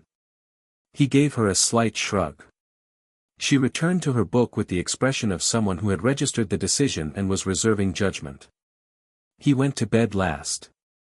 The dormitory was quiet, 5 beds, for sleeping boys, one Harry sitting on the edge of his bed and looking out the window at the grounds below.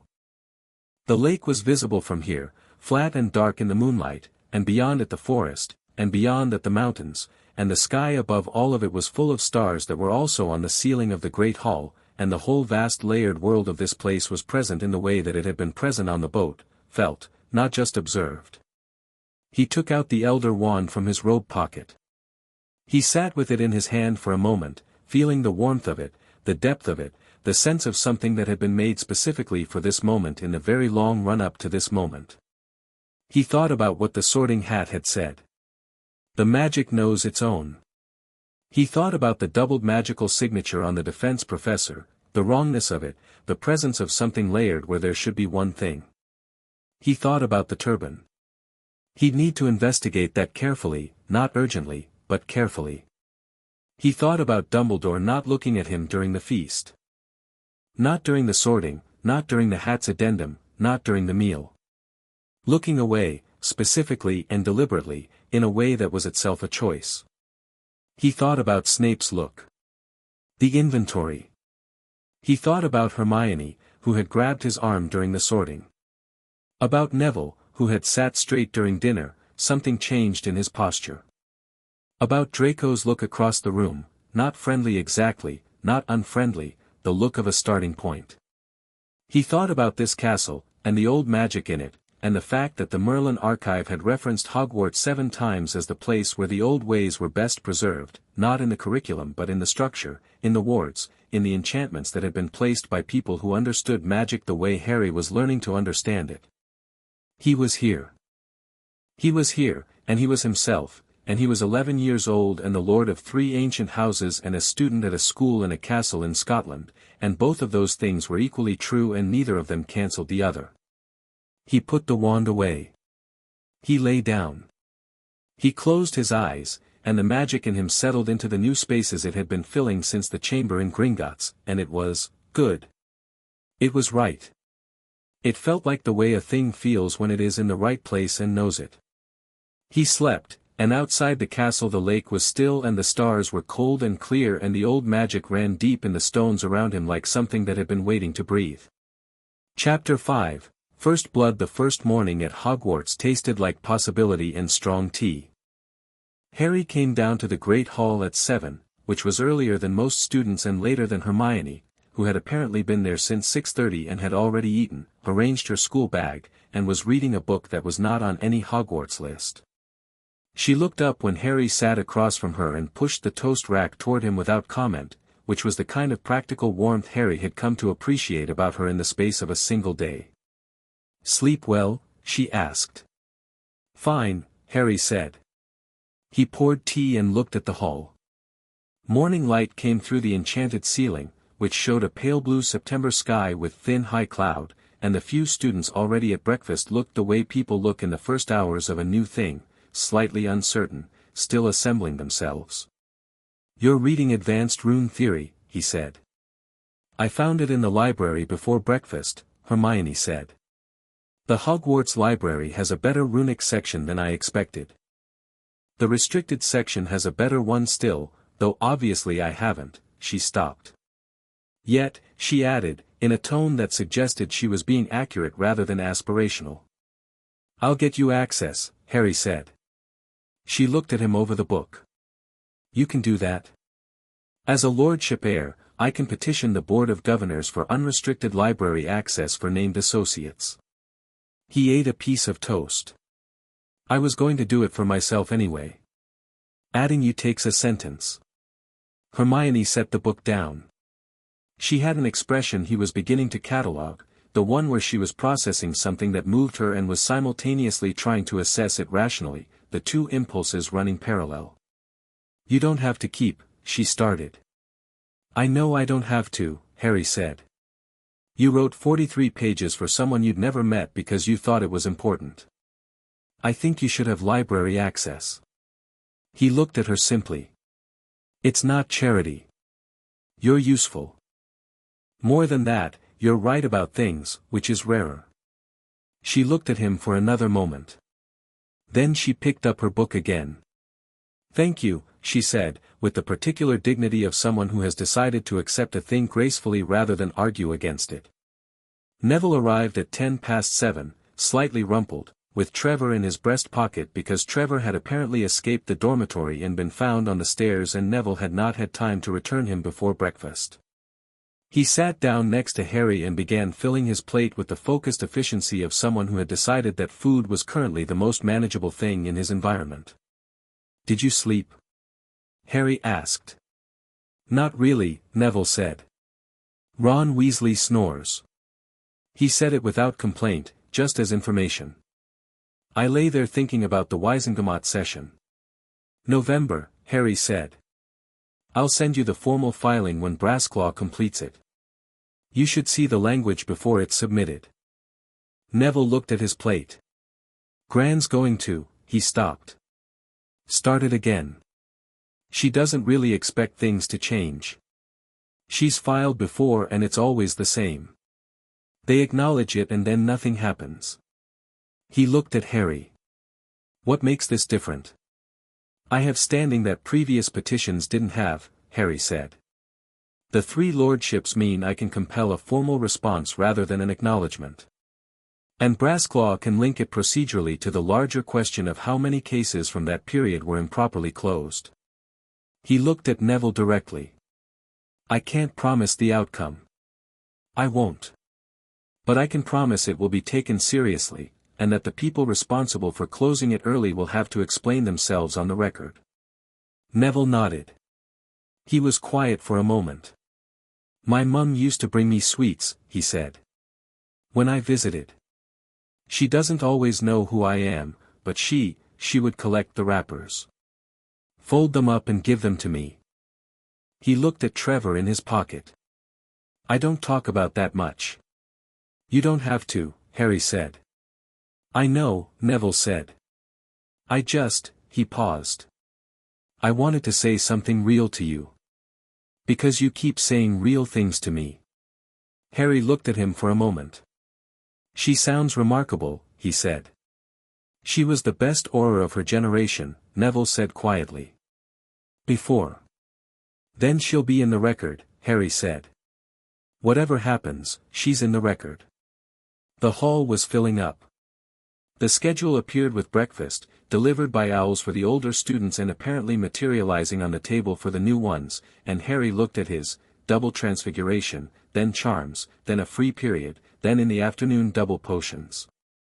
He noted that potions was shared with Slytherin and that it was taught by Severus Snape, and he filed both facts with the same calm attention he gave everything.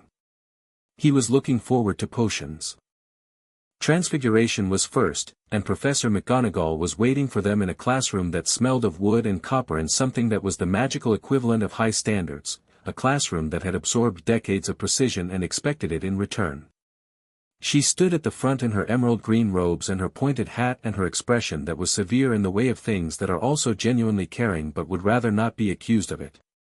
She looked at her class with the practiced assessment of someone who had done this for a very long time and could identify, within the first 5 minutes, who was going to work and who was going to coast and who was going to be interesting. Her eyes paused on Harry. "We will begin with the theory," she said. She was a cat on the desk before anyone had quite processed the transition, a tabby, seated precisely in the center, perfectly still, and then she was herself again and 21st-year Gryffindors had all just understood something about transfiguration that no verbal explanation would have conveyed. Transfiguration is not performance. It is not imagination. It is applied conceptual mathematics using your magical core as the operative mechanism. If you do not understand what you are doing, you will not be able to do it reliably, and unreliable transfiguration can be fatal, Harry said. She looked at him. The class looked at him. He said it not to interrupt but because it was the completion of her sentence and he knew it was, and the fact that he knew it was landed in the room. "Correct," McGonagall said. "Mr." She stopped. "Reset. Lord Potter-Black-Merlin." "Harry's fine, Professor," he said. Something moved in her expression, quickly, compressed, controlled. "Harry," she said. "Correct. Can you tell the class why?" Because the object being transfigured retains its original structure in a suppressed form, Harry said. If the spell is cast incorrectly or abandoned partway through, the two structures compete. Living tissue is particularly vulnerable because biological systems operate under their own self-maintaining magic, which will resist external transformation and then attempt to restore, sometimes violently, to its original form. He paused. The 1793 case of Magnus Burr. He tried to partially transfigure a hedgehog into a water glass, lost concentration, and the reverting transfiguration took his hand with it. Complete silence. Where did you read that? Hermione asked, unable to stop herself. Foundational Magical Theory, Chapter 12, Harry said. The full edition. The abridged version skips it. McGonagall was looking at him with the expression she'd been developing since his letter, the one that was doing two things simultaneously, a professional assessment and something more personal, something that was making decisions. The abridged version, she said, skips a great deal. Yes, Harry said. I was going to mention that. Stay after class, she said, and it wasn't a punishment and everyone could hear it wasn't. The practical portion of the lesson was turning a matchstick to a needle. Most students managed a partial transformation, the match becoming slightly more needle-like, the tip sharpening, the color changing, which was what was expected. Hermione managed a complete transformation on her fourth attempt, metal gleaming, point precise, and looked at it with quiet satisfaction.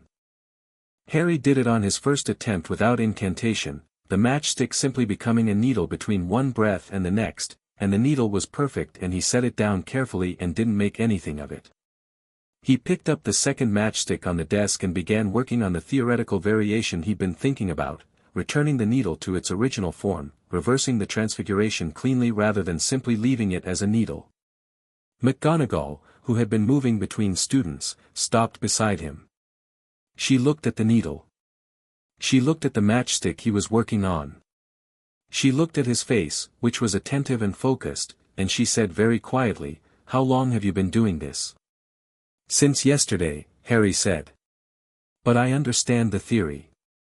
The practice follows." He glanced up at her. "Is that unusual? For someone who has never received formal instruction?" She paused. "Yes. The Merlin archive described transfiguration as a natural extension of core awareness," Harry said. "If you understand your core's relationship with the material world, transformation is," he searched for the word. "Logical. Natural." He completed the reversal and the matchstick was a matchstick again, perfect and original. "I'm not trying to be difficult." "I know you aren't," she said. She moved on. At the end of class, when the other students had filed out, she stood at the front with her arms folded in that particular way of hers and looked at him with the full weight of everything she'd been calibrating since before he arrived. "I want to talk to you about the curriculum," she said. "I was hoping you would," Harry said. "You are going to be bored in my class," she said. Not accusatorially, factually, with the honest bluntness of a teacher who valued accuracy over diplomacy. "In most classes. The standard curriculum was not designed for this. For someone with blocks removed," Harry said. She took a breath. "I did not know about the blocks," she said. "I want to be clear about that. I suspected something was wrong. I had met your parents, I knew what they were capable of, and I had seen enough first-year Potters and Blacks to have certain expectations, but I did not know the specific situation." The words were careful and her voice was steady and her eyes were not. "I should have investigated. I did not. I chose to trust that you were being properly cared for and I was wrong to choose that." Harry looked at her. "Thank you for saying that directly." "I promised you directness," she said. "Here is more of it. I intend to design an extension curriculum for you. Parallel to the standard work so as not to create complications with the formal assessment structure, but properly calibrated." She paused. "I will need to know your actual level across subjects, not what a first year is expected to know." "Test me however you like," Harry said. "I intend to," she said. "Also," she stopped. started again, which for McGonagall was notable. "Your mother was my student," she said. "She was one of the finest I ever taught. I was at her wedding. I held you once, when you were very small, and you grabbed my hat and I let you because you were," she stopped again. "I am sorry," she said. "That I was not more." Harry looked at her for a moment. The classroom was empty and warm and smelled of wood and copper and the aftermath of 30 small magical transformations. "Be more now," he said simply. She straightened. Something in her shoulders, which had been carrying something, shifted. "Yes," she said. "I will." Charms was Professor Flitwick, who was small and enthusiastic and technically brilliant, and who upon seeing Harry's name on his register appeared to make a private decision to let him show himself before forming any opinions. He did not call on Harry specifically. He taught with infectious precision and genuine pleasure, and when Harry cast Wingardium Leviosa on the first attempt and kept the feather perfectly still, rather than making it drift and wobble as most students did, Flitwick merely marked something in his register and moved on. After class he stopped Harry at the door. "Your mother," he said, which seemed to be how most of the teachers opened conversations about Harry, and Harry was finding it less like being reminded of loss and more like being introduced to someone he hadn't fully met yet. "She had the finest charms instinct I have ever seen in a student. Better than mine at her age." He looked up at Harry with bright, sharp eyes. "I see it in you already. Come to my office Thursday evening and we'll find out how far it goes." "I'll be there," Harry said. Hermione, beside him in the corridor, said, "Thursday?" And he said, "You can come too," and she said, "I wasn't going to ask," and he said, "I know," and they walked to the free period in the comfortable understanding of people who were not yet old friends but were going to be. Double potions. The dungeon smelled like stone and something that was not quite cold, the specific temperature of underground spaces that have never been warm, that have absorbed centuries of heat without ever quite storing it. The torches along the walls burned low and gold, and the classroom had the quality of a room that belonged to its teacher in the way that certain rooms do, where the personality of the person who used it had become part of the walls. Harry sat down with Hermione and Neville at a bench near the front, not the very front, which was conspicuous, but the second row, which was practical. He set up his ingredients and his cauldron with the methodical efficiency of someone who had read both the textbook and 3 supplementary texts and knew what he was doing and why. The Slytherins filed in on the other side and settled with the particular self-containment of a house that regarded all other houses as at best neutral. Draco took a bench 3 rows back, made eye contact with Harry very briefly, and looked away. Not hostile. Something more complicated. Harry noted it and moved on. Snape entered. He entered the way certain teachers enter rooms, not loudly, not dramatically, but with a quality of presence that preceded him, so that the room was quiet before the door had fully opened. He moved to the front and turned, and looked at the class with those black eyes that had the same inventory-taking quality they'd had at dinner, the same sense of a man running constant calculations. "There will be no foolish wand-waving in this class," he said, and his voice was low and controlled and calibrated to make students lean in to catch the edges of it. "No incantations, no dramatics. Potions is the art of precision, patience, and comprehension. It is the one branch of magic that will work for anyone willing to understand it, regardless of raw power." His eyes moved through the room and stopped, briefly, on Harry. Or the lack of it. Harry looked back. He did not smile or bristle. He waited. "Potions rewards exactness," Snape continued. "It punishes improvisation. It does not care about your name, your family, your reputation, or what you have been told about yourself." He picked up a piece of chalk. "Mr. Potter." "Yes," Harry said. "What?" Snape said, in the tone of someone laying a trap with the visible enjoyment of someone who had been laying traps for a very long time. "Would you get if you added powdered root of asphodel to an infusion of wormwood?" The question was designed to be unanswerable by a first year. It was also, Harry noted, specifically chosen, asphodel and wormwood, which in the language of flowers carried very specific meanings, specifically grief and bitterness. Whether Snape chose it consciously or not was information Harry filed. The draught of living death, Harry said. One of the most powerful sleeping potions known. Also a morning potion in classical wizarding tradition, the asphodel is used in grief rites, and combined with wormwood, which represents regret and bitter absence, the potion is sometimes called the deep forgetting. Which is a more accurate name, really, because it doesn't just induce sleep, it suspends consciousness at the level where dreaming occurs. He paused. The combination was first documented by Alahatzi of Alexandria in 312 AD, who was, interestingly, a contemporary of the early Merlin line. Dead silence. Snape's expression had not changed. This was, Harry thought, either very good control or the expression hadn't had occasion to change because nothing had surprised him, and the fact that nothing had surprised him was itself information. "Where did you read that?" Hermione murmured, barely audible. "Several places," Harry said, at normal volume, because he wasn't going to whisper. Snape said, "What is the difference between monkshood and wolfsbane?" "They're the same plant," Harry said. "Aconitum. The difference is context. Monkshood is the herbological designation, wolfsbane is the traditional name used in potion making to indicate the specific cultivar that has the highest concentration of the active component. Using the wrong cultivar doesn't make the potion fail, it makes it unstable. Which is worse?" Snape set down the chalk. He looked at Harry with the focused, still attention of a man who has had his opening move neutralized and is deciding on the second. "You have evidently read the textbook," he said. "And several others," Harry said. "The textbook is a good introduction. It leaves out the historical context and the theoretical framework, which are arguably the more interesting parts. Textbooks are designed for students," Snape said. "I'm a student," Harry said pleasantly.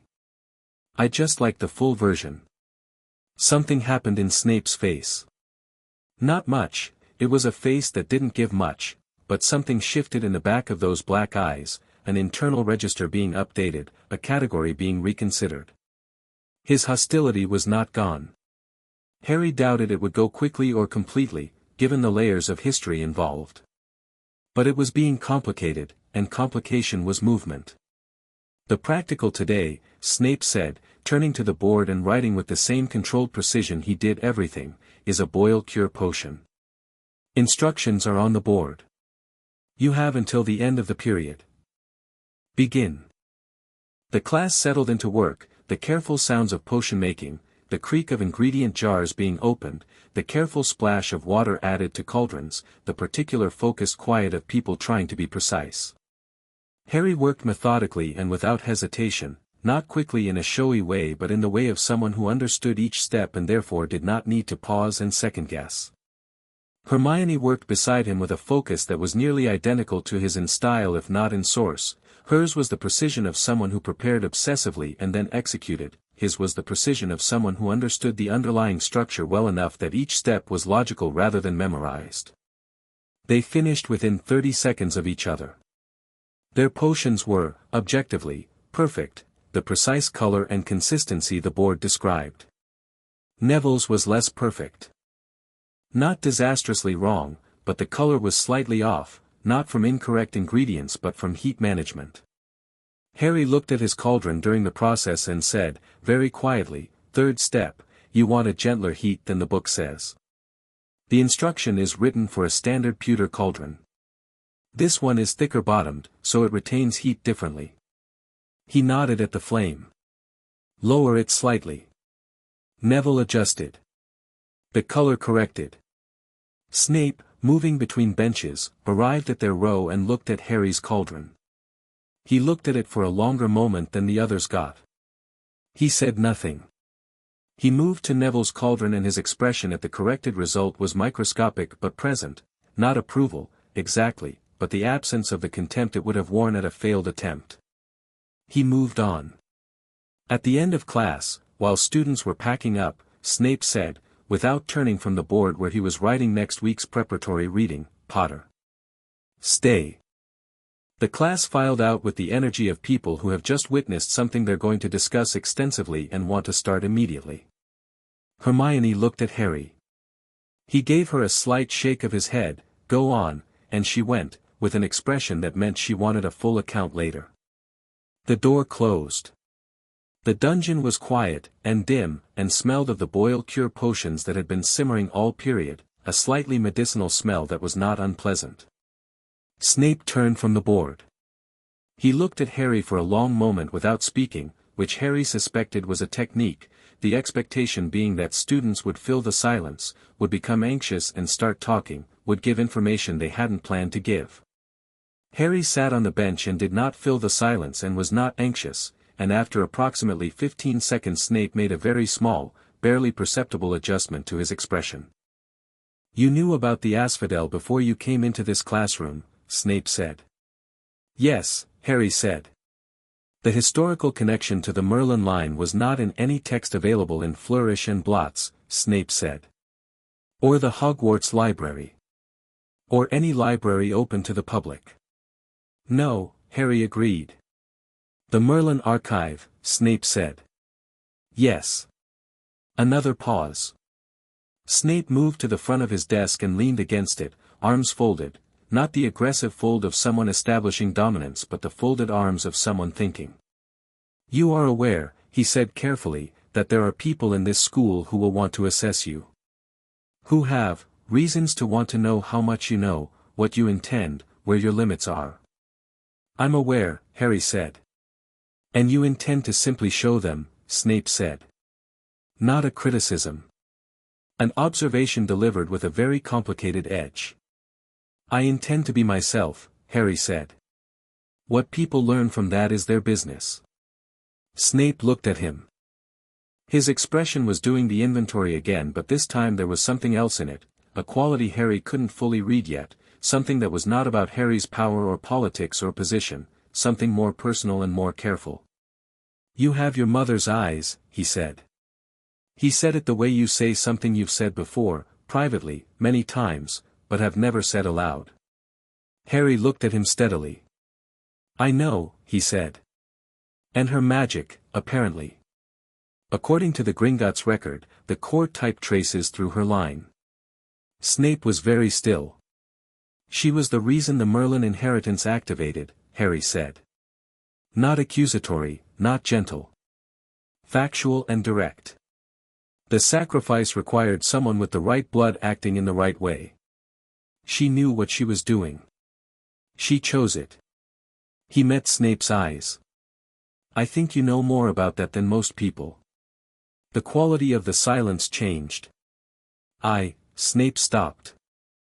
The first time Harry had seen him stop without being stopped by anything external. "There are things I know about that night that I have not shared with anyone." "You don't have to share them with me," Harry said. "Not now. Not until you decide to." He stood up, picking up his bag. "But I'm not my father, and I don't need you to be anything in particular. If you decide you want to tell me something at some point, I'll listen." He paused at the edge of the bench. "I thought it was worth saying." Snape said nothing. He was looking at Harry with the expression of a man who had prepared for every version of this encounter except the one he was having, which was the version where he had been treated with directness and without manipulation and had not been given a role to perform. Harry walked to the door. "Your class is good," he said. "I'd like the full theory in the reading, not the abridged version. Would that be possible to arrange?" A very long pause. "I'll see what is appropriate," Snape said, and it wasn't yes but it was the first step toward yes and Harry recognized it. He left. 3 weeks in, and Hogwarts had arranged itself around Harry the way water arranges around a new stone in a stream, not stopped, not rerouted, just flowing differently, the new shape becoming the natural shape. The Gryffindors had mostly sorted themselves into something that was not quite awe and not quite ordinary, a middle state where Harry's extraordinary was accepted as a fact of their common life rather than a constant novelty. Hermione was his closest presence, intellectually and practically, and their study sessions in the library had become the kind of thing that other students occasionally asked to join and were sometimes allowed. Neville had grown into himself in small, visible ways, sitting straighter, asking questions in classes he'd previously been silent in, bringing his herbology knowledge forward with increasing confidence. Fred and George had received their list of requested materials and had expressed their gratitude through 2 very targeted and technically impeccable pranks aimed at Argus Filch that Harry had absolutely no involvement with and found very funny. The defense against dark arts situation had not resolved itself, but it was developing. Professor Quirrell's doubled magical signature had been bothering Harry since the first night. He'd mentioned it to Hermione in their 3rd day of study, described what he'd felt, and she'd gone very still and said, very carefully, "Can you describe the second signature more precisely?" And they'd spent an hour going through his impressions with the systematic care she applied to everything. "It's not another living person," Harry had said. "Or not fully living. It's more like," he paused. "Like a recording that's still running. Like something that was alive and is now preserved and active but not independent. Not a ghost doesn't have a magical signature like that. Something older." Hermione had looked at him.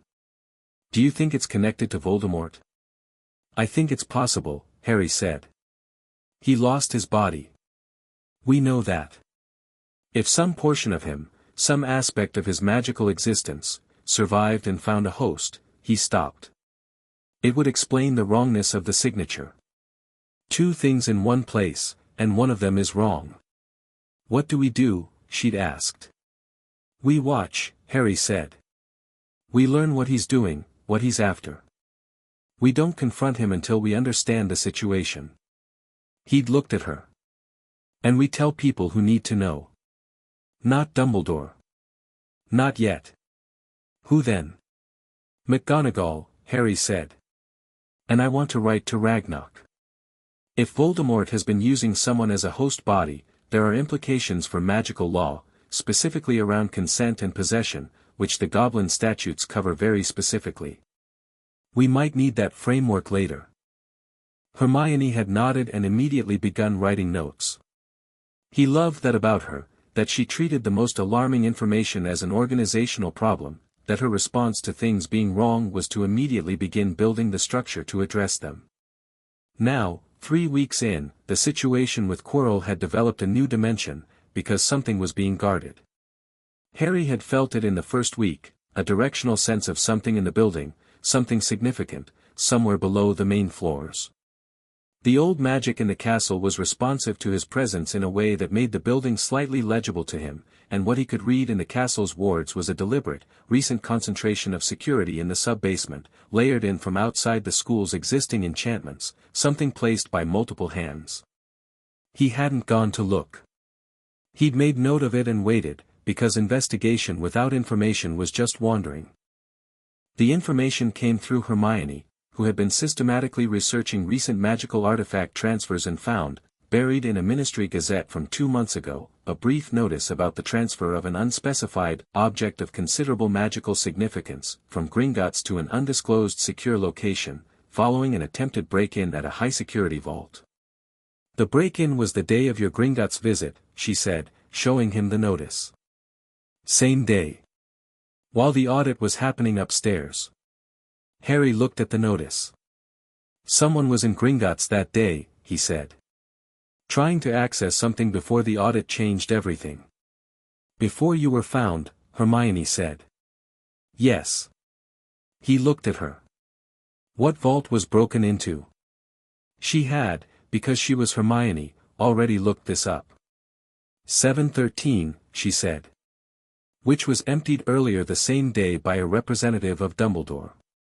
The pieces arranged themselves. Something important had been in Gringotts Vault 713. Dumbledore had emptied it the same day Harry's blocks were found. Now something important was under Hogwarts with multiple layers of security around it.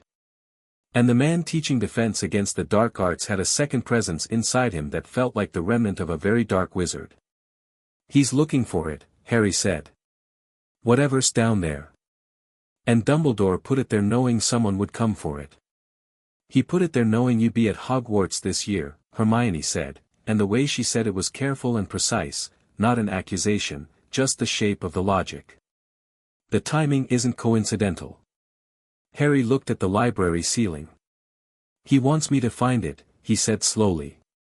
He wants me to discover it, be drawn to it, go after the person who's after it. It's a trial. A test. A controlled situation where I think I'm acting independently and I'm actually in his story. Hermione was very quiet. He planned this before the blocks came off, Harry said. This was the original version.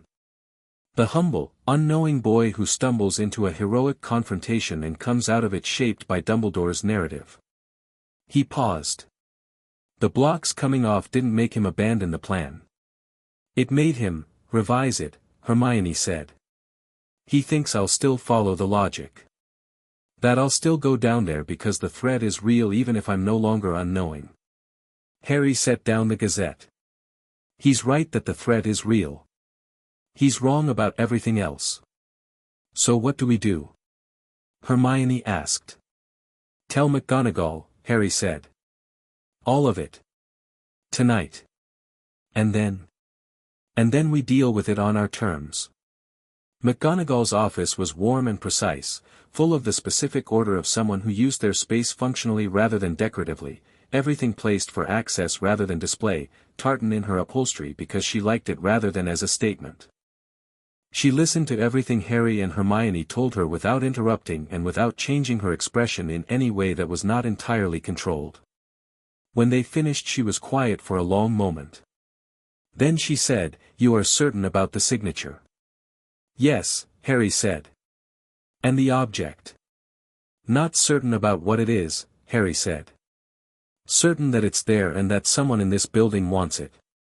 She stood up and moved to her window, the same instinct, Harry thought, that Dumbledore had, to look out at the grounds when processing something enormous, but with a different quality in it, not the long-view calculation of someone managing a situation but the focused anger of someone who had been kept from information they should have had.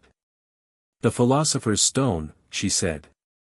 Harry and Hermione looked at each other. "Nicholas Flamel," McGonagall said. "Dumbledore has had it moved here. I was not consulted. Several staff were involved in setting protections but were not told the full situation." She turned from the window. Her expression was very controlled and very angry. "I am going to contact Flamel tonight. And I am going to have a direct conversation with Albus." She looked at Harry. "Not because you've presented me with a problem, but because this is not the first decision of his I was not consulted on, and it will be the last." "Professor," Harry said. "He didn't consult you about the blocks either." The silence that followed this was particular. "No," she said. "He didn't." Something in her voice had shifted, the controlled anger finding a direction, a shape. "What do you want from this conversation? You didn't come here just to inform me." "I came because you should know," Harry said. "And because Quirrell is in this school and if whatever's in him makes a move toward the stone, someone who knows needs to be able to act." He paused. "I can handle myself. But this isn't about me." She looked at him steadily. "You are 11 years old. And the lord of 3 ancient houses with an unmeasurable core classification and a goblin legal team," Harry said. "Both of those things are true." He met her eyes. "I'm not asking for permission to act. I'm giving you information so that when I do act, someone I trust is already moving in parallel." McGonagall looked at him for a very long moment. Then, very quietly, "Your mother used to do that. Give me information in a way that was also a plan." "Then it runs in the family," Harry said. A beat. Then something happened in McGonagall's expression that was, briefly, everything she usually kept compressed, the loss and the guilt and the fierce determination, and then it was contained again, but contained differently, organized rather than suppressed. "Go to bed," she said. "Both of you. I have work to do." The confrontation came on a Thursday, when it came. Harry had not gone looking for it.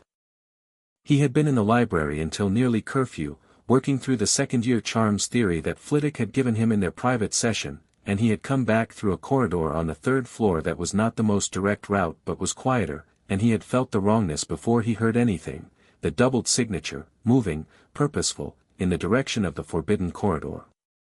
He stood in the corridor and felt the situation clearly. Quirrell was going for it tonight. He sent his Patronus, which had come to him without teaching, without effort, the evening after the blocks came off, a stag that ran through his rooms in Gringotts like something that had always been waiting, to McGonagall, with a message in 4 words, 3rd floor. Moving now. Then he walked toward it. The door to the corridor was already open. Inside was the smell of a very large dog and the sound of something moving carefully, and beyond a second door, the complicated sensory information of a protected area, multiple enchantments layered over each other, each one designed by a different hand, each one with its own logic. He walked through. The first challenge was a 3-headed dog, asleep, which Quirrell had presumably put down with a music charm. Harry stepped past it with the practical care of someone moving around a sleeping thing without waking it. He found the trapdoor and dropped through. The devil's snare was next. He walked through it and the plant tried to constrict, and he said something in a language that was not English and not Latin but was older than either, the deep language of growing things that the Merlin archive described as the first language, the one that predated spell formulation, and the devil's snare released him and drew back as though embarrassed. The key chamber. A broomstick in the corner. Hundreds of keys flying above. Harry looked at them and then at the door and felt the magical signature of the right key almost immediately. The old magic ran through this place like a current and the key had been touched last by a specific person and that person's signature was readable, and he reached out and the key came to his hand. The chess set. Enormous, marble, waiting. The pieces looked at him. Harry looked at the board, assessed the state of the game in about 15 seconds, and said to the White Queen in a conversational tone, "I'd rather not sacrifice anyone if we can avoid it." The Queen looked at him for a moment with the particular surprise of a chess piece being addressed directly and consideringly, and then she moved, and then 3 other pieces moved, and the path opened without a single piece taken. He heard Hermione, later, insist that this was impossible. He told her the pieces were enchanted with a form of low awareness and responded to direct address. She wrote 4 pages of notes. The troll was unconscious, already dealt with. He moved past it. The potions chamber, Snape's, he recognized the signature immediately, the precision of it, the layers of logic in the enchantment. The riddle on the bottles was genuinely elegant. He solved it in 2 minutes and drank the smallest bottle, which was the one that let you pass forward. The last room. Quirrell was standing before the mirror of Eriste. He was speaking, low and urgent, the words directed at the mirror but not quite his. The doubled quality of his voice was stronger here, more distinct, the 2 presences separating like oil and water when under pressure. He hadn't heard Harry come in.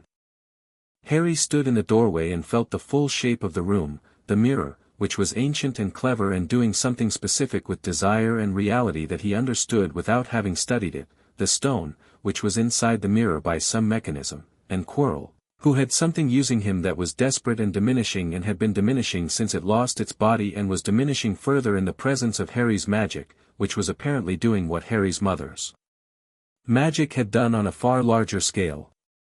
"Quirrell," Harry said. Quirrell spun around. His eyes were wild with it, the possession, the conflict, the wearing quality of a man who had been carrying something he hadn't fully understood when he agreed to carry it. "Potter," Quirrell said. The doubled quality of it was more pronounced. "You're not going to get it," Harry said. "Not tonight. Not from the mirror." "You don't know what you're facing," Quirrell said, and the voice that said it was not entirely Quirrell. "I know exactly what I'm facing," Harry said. He moved into the room, walking steadily, not aggressively. He had no reason to rush, no reason to perform menace, no particular anxiety about the confrontation, which was not arrogance but an accurate assessment of where the power was in this room. A fragment of Voldemort that survived the destruction of his body by finding a host. A piece of him preserved in insufficient form that has been trying to rebuild itself. And a man who let it in, who has been paying the price for that choice since before term started. He looked at Quirrell, past the doubled signature, at the person underneath. "Quirrell. Do you want this? Genuinely?" "He's past choice," the other voice said.